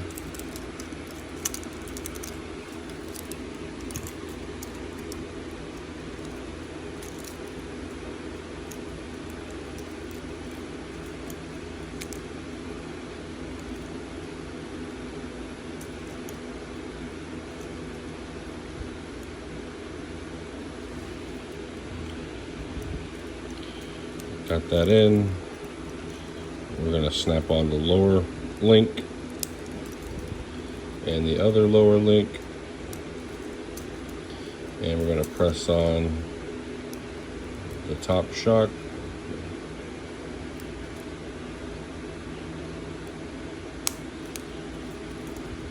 I pressed a little bit too far in, see the ball showing past.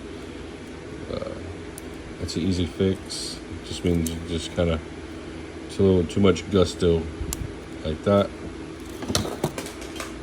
I take a small flathead, just kind of give it a little nudge, and it should pop back into place. But that is the chassis. Suspension, what is this called? A slider, because we don't have wheels on it yet. All right, and the last step before we worry about the body is to take the bag F.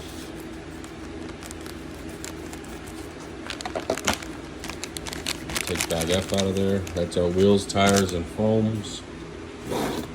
I like these tires that come in this bag. They are pretty aggressive tread. They work pretty good for crawling. I mean, these aren't the best crawlers per se, but they're pretty decent. I have other tires I've tried from Orlandoo. Let me see if I can't grab them right quick and show you. Come on, where are you all at? So these are the other wheels and tires I've tried from Orlandoo. These are going to be on another project.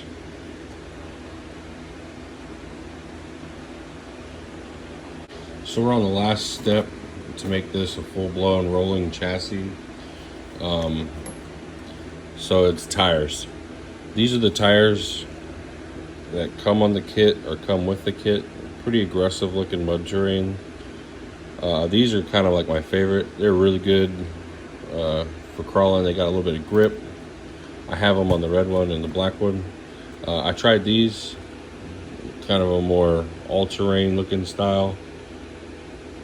They work pretty good. And then I have these currently on another one. I'm not a huge fan of these. They look more like a highway all-terrain. They're okay. They could be better, but we're gonna go ahead and stick with the kit. I might just throw these on there. I already had these mounted up, but I will show you how to mount the wheels and tires. Also, these are all the wheels. This is 2 sets of wheels from Orlandoo. These are some chrome ones I had bought before. I got them. I ordered black, but they sent me chrome. And then these are what came with the kit. So we'll just use these since they're already out of the bag. When we take our foams,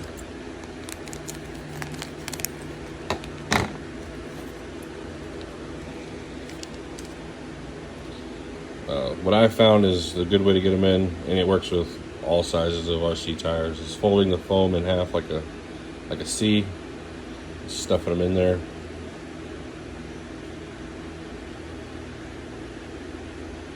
And then just kind of opening it up and letting them expand in there. And you want to work your finger in the middle of the hole and just kind of walk it around.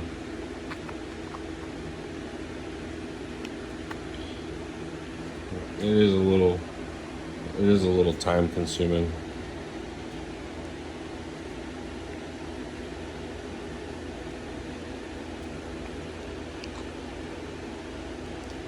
Alright, so we got the foam in. Just gotta walk it around the rubber, get it all situated. We got the foam in. You would glue these. You would put a little dab of glue once you got the wheel or rubber on.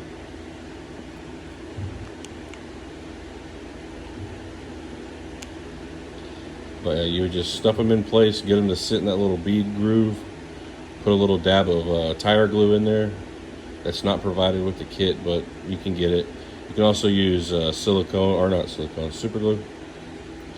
But yeah, for the most part, they fit real snug on there. You could probably get by without gluing them for a while, especially if you like the wheels and you didn't like the tires. Or you like the tires and you don't like the wheels that come with the kit. You could get by not gluing them until you found what wheels and tires you preferred.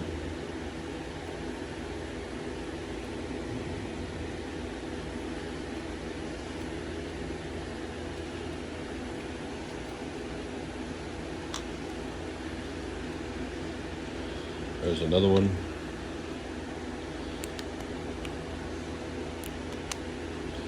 So these tires have a triangle tread.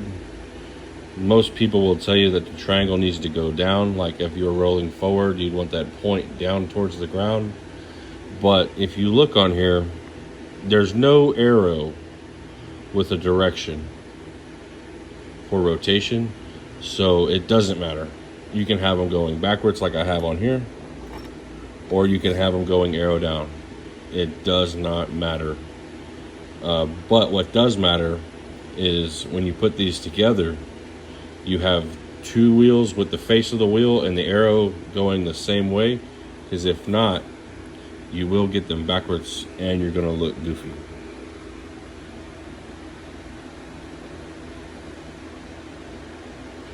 It doesn't matter which way the arrows face, as long as they're all facing the same way.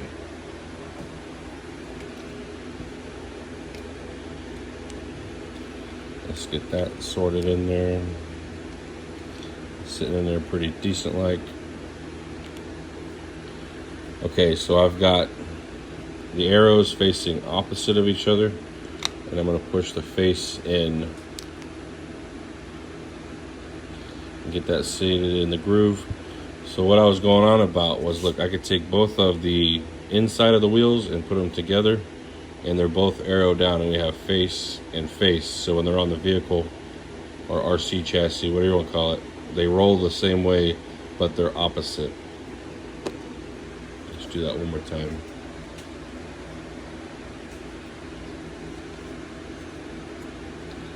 I'll take it and fold it in a C like this, put it in there, just kind of work it about.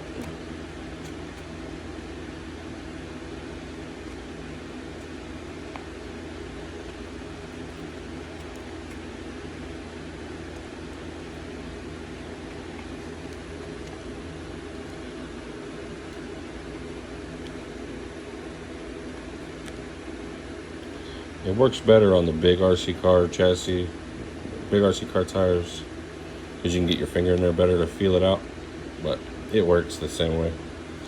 So we want to do, we got arrow that way. So this needs to be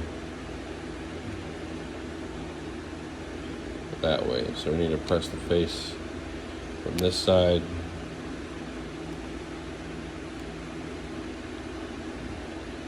Alright, so this is what I was talking about. See, the arrows are all facing. Oh, see, that one's backwards. Easy fix. Easy fix before we glue. Now all my tires are going in the same direction. It's not a huge issue, but it is to some folks. I can't get over it. And these wheels have a slot, like an oval shape, to match the hub.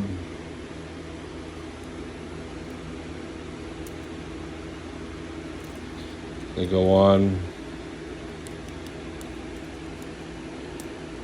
just like that, and then you put your screw, your wheel nut on there. Ow. Oh my God, I forgot. Make sure you grab the same wheels. All that direction ain't for nothing if you put them on wrong.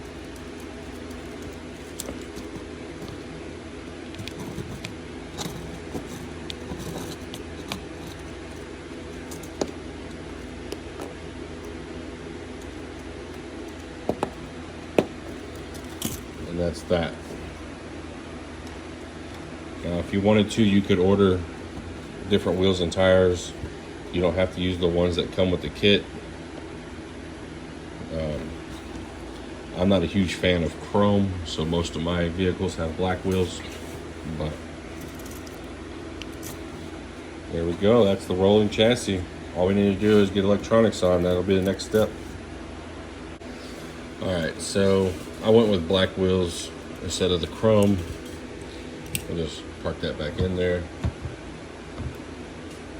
Our next step, set this to the side right quick. Our next step is going to be electronics. So I open up the electronics box. We've got instruction manual and stickers.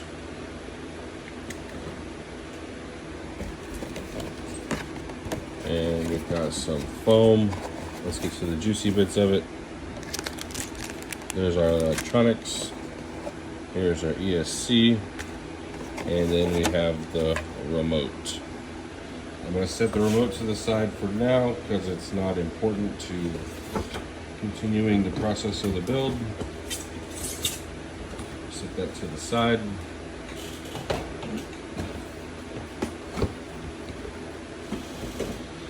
And I don't need the instructions at the moment. All I really need right now is the ESC. And let's open up the electronics bag. This right here is the LED board, LED bulbs and whatnot. I don't use these because these trucks are already so tight on space. I don't really have all that much room for it. But what I do need out of this one, so I'll walk you through it real quick. That's the key piece of that one. There's some extra lead, another extra lead, but basically this is your LED board. You would take all the LEDs here to this board and you would do a little bit of solder work. But this plugs in here.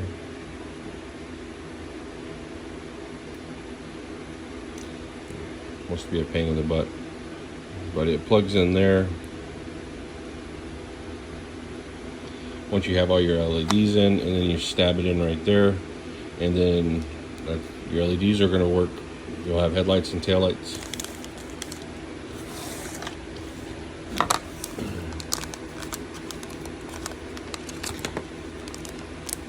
So even with this being the full complete kit like it showed, I did not get a motor and transmission with it. I had to get that extra after the fact. And servos. I did not get a steering servo, but luckily I had a bunch of backups. So I took a screwdriver, my little Allen wrench, and I twisted the cable around this to get it to where it's got a nice slinky coiled look. It's really good for managing the cable on that. So what I do is right here, wherever my little scissors went off to, is I take double-sided tape, just a little bit,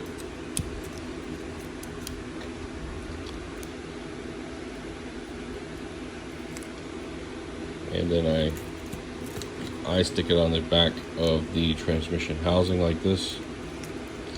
Be careful not to squeeze against your wires here, because they are just soldered on. And I peel the backing off of it. It works really good if you actually have some form of fingernails. And then I take my ESC. I normally do the battery side up, because it's easier to change. I'm trying to find it somewhat centered, and then do the same thing and just kind of press it on to the double-sided tape, and now it holds the weight of the chassis. That's what we want, so it doesn't have to move. And then this here is our speaker. So I take it,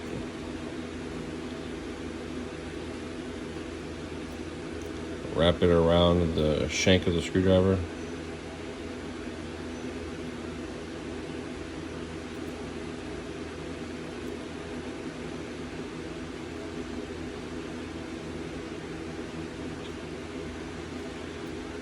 and just try to hold it like that, and I rub my thumb across it just to give it some friction to where it'll kind of stay how I want.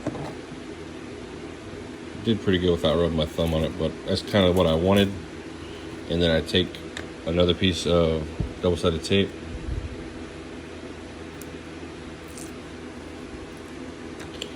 and I stick it onto the back of the speaker. Be careful not to press the actual speaker, just press the housing. Peel off the sticky back, and then take it right here and just kind of press down on top of the transmission like that. And then this plugs in. I should have done this before. This kind of plugs in at the bottom. I'm going to need my needle nose for that.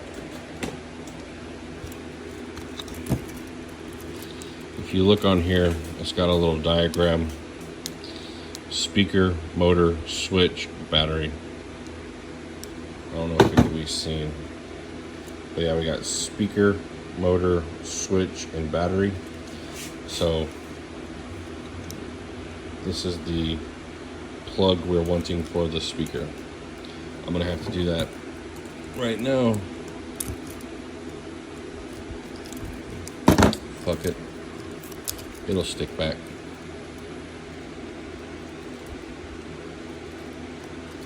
And then we want to take our motor wire. Well, I might not be able to do that. I might have to do it the other way around. Just the way I got the motor wire with the heat shrink. Might not want to cooperate with me. Yeah, I'm gonna have to do it the other way. Upside down like this.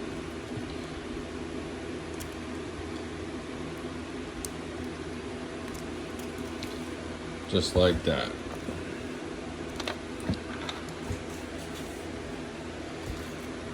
And that's how I have them set up. And then we want to take the servo, stretch that out just a little bit, feed it down through there.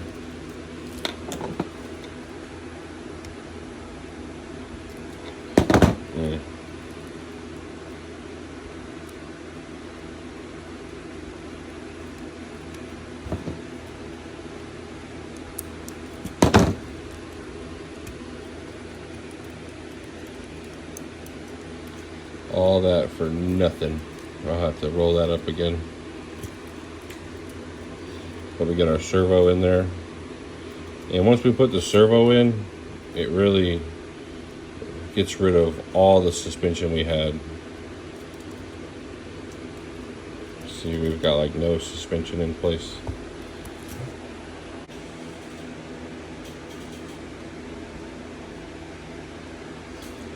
All right. So I got the servo in place.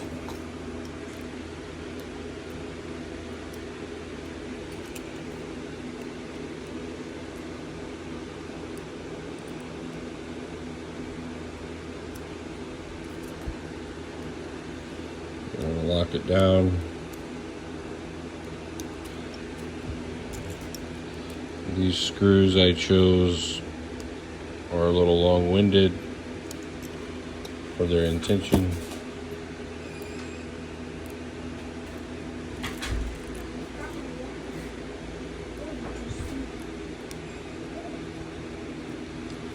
And Just tighten it down.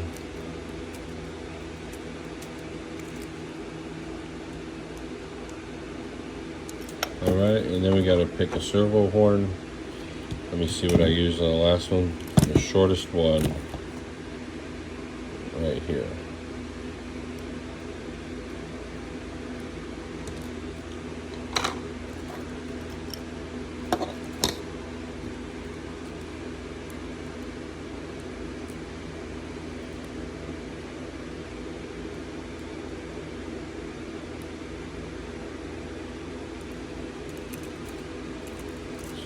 Got the short horn on there. And then I'm going to take the screw and I'm going to lock down the servo horn.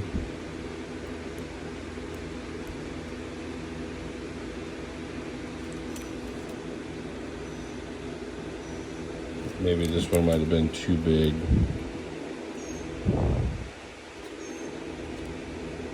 Yeah, that was just a little bit too big.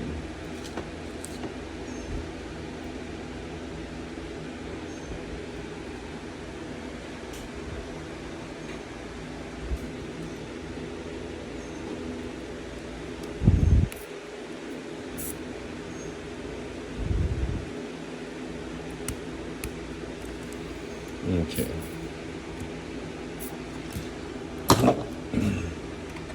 We need to take another ball in. This will be the last ball in that we have to set in place.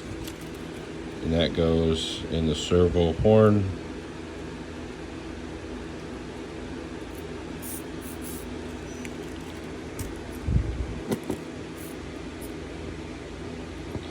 Like that. And then we take this, spin it 90 degrees. Get frustrated. Have to break out the needle nose.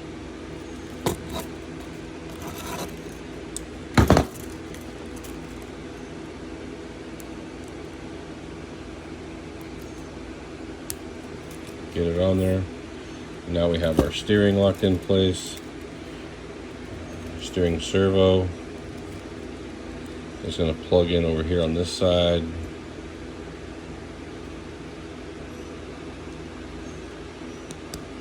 Like that. And we've got our on-off switch. Like this. If we put it in the right way, it'll go in. Steering switch is going to come around and always be in my way because I haven't figured it out all the way yet. And then I'm going to grab the batteries for the remote and a battery for the truck, and then we should be able to move it. Alright, so I got batteries in the remote. The remote is on, off and on real quick. Batteries on the remote are on. Here is the battery for the, I go with the 120 milliamp battery.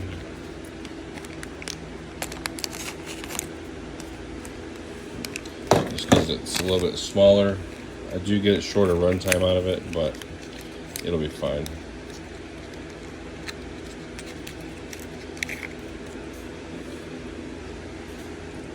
Fresh battery. Fresh as in brand new, not fresh as in charged. But we got it plugged in there.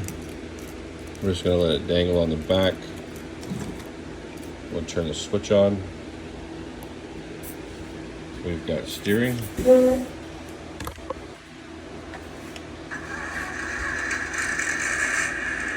We've got sound.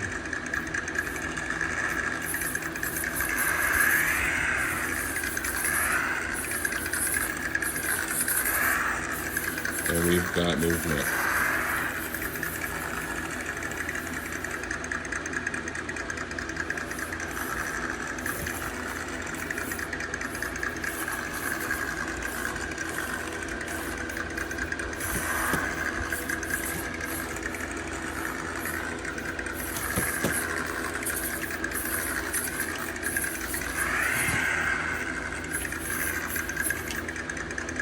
Cool beans.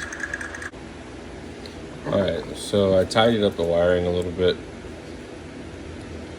just to make it just a little bit neater. It still looks messy, but a little bit neater. Next step is going to be trying to fit the die cast bodies on here.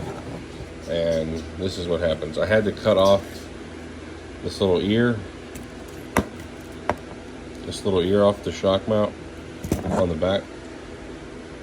You can cut both of them off, it doesn't matter. But right now, it's looking like we're gonna have to play with the links to get them to sit right in here. We got to stretch them out just a little bit so we get a good fit like this. Fits right in the middle of the wheel wells, nice and pretty like on the Barbie truck. And even on this one, I mean, you just gotta play with the links. So this is the one that the Red Ram normally sits on.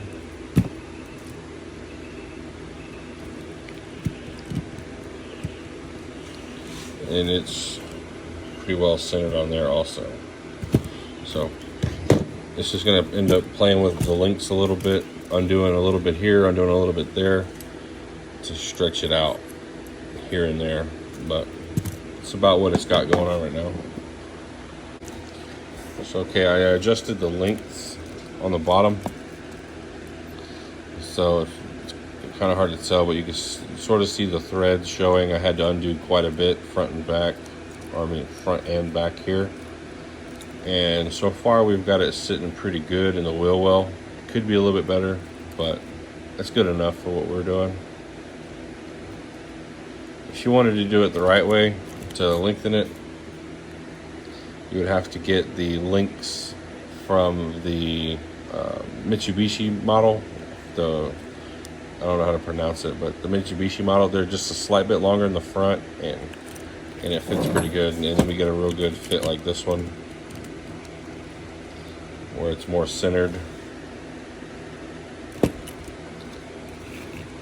But that's what we're going for, is something like this. Now to do the back. So I got the rear links adjusted. You can tell I just kind of backed them off just a little bit on the links. And now we've got it pretty good and centered in the wheel wells. Doesn't look that bad. The front could go out a little bit more. Just a little bit more. And it would be spot on. But that right there ain't that bad. It could operate like that.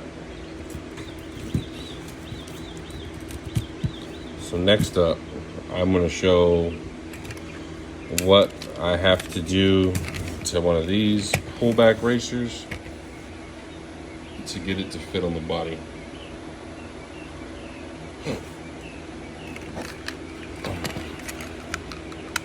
So I'll start by taking out the screws at the bottom of the car.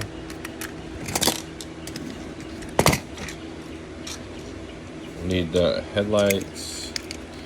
We won't need the interior.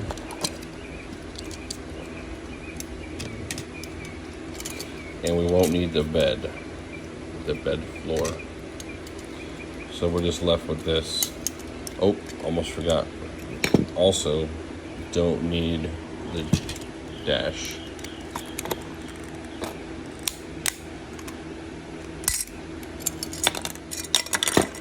We don't need the dashboard. So this is all we need right here.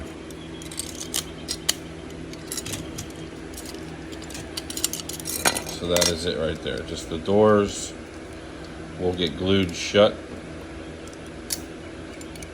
The window will get glued in place.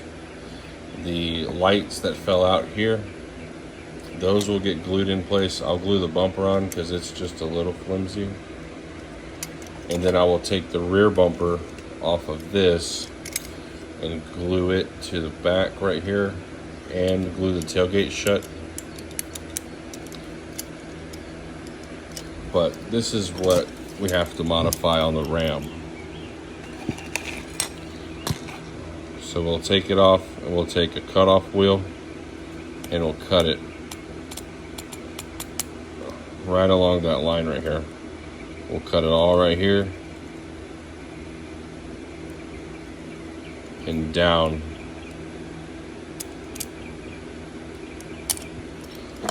And that'll get it to where it fits over all the wiring right in here, and allows us for the wiring for the battery to pass through, and the battery will sit right here. Yeah, that'll be next step.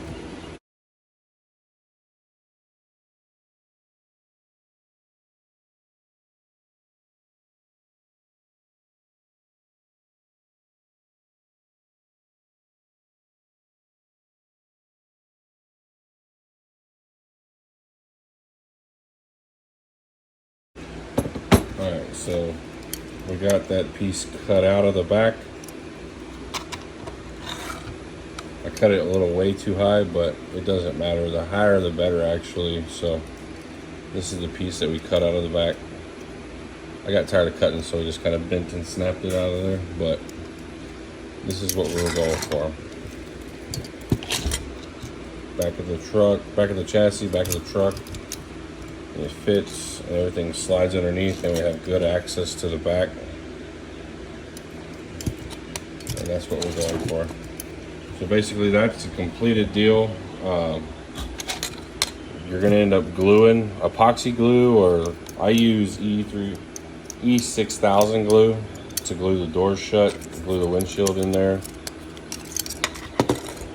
But if you wanted to go one step further and paint it to match whatever vehicle color you have, you would pop out all the plastic, get some aircraft paint remover or some kind of paint thinner, submerge it, strip off all the paint, and then paint it how you'd like, and then glue all the pieces back together. That's how I did with the pink one, and all the other colors that I've shown, that's how I've done it. So this is what I've used. E6000 works great, super sticky, super strong. It takes pretty quick cure time. I think it's about 20 minutes or so, but then once it's done, then you're stuck with that. Okay, so we got it done. I got the body all glued in place. I got everything I wanted to glued in. I got the headlight piece, little trim, got the bumper all glued real good, got the windshield piece glued in good, got the doors, tailgate, got the truck on, and that's how easy it is to slap those bodies on.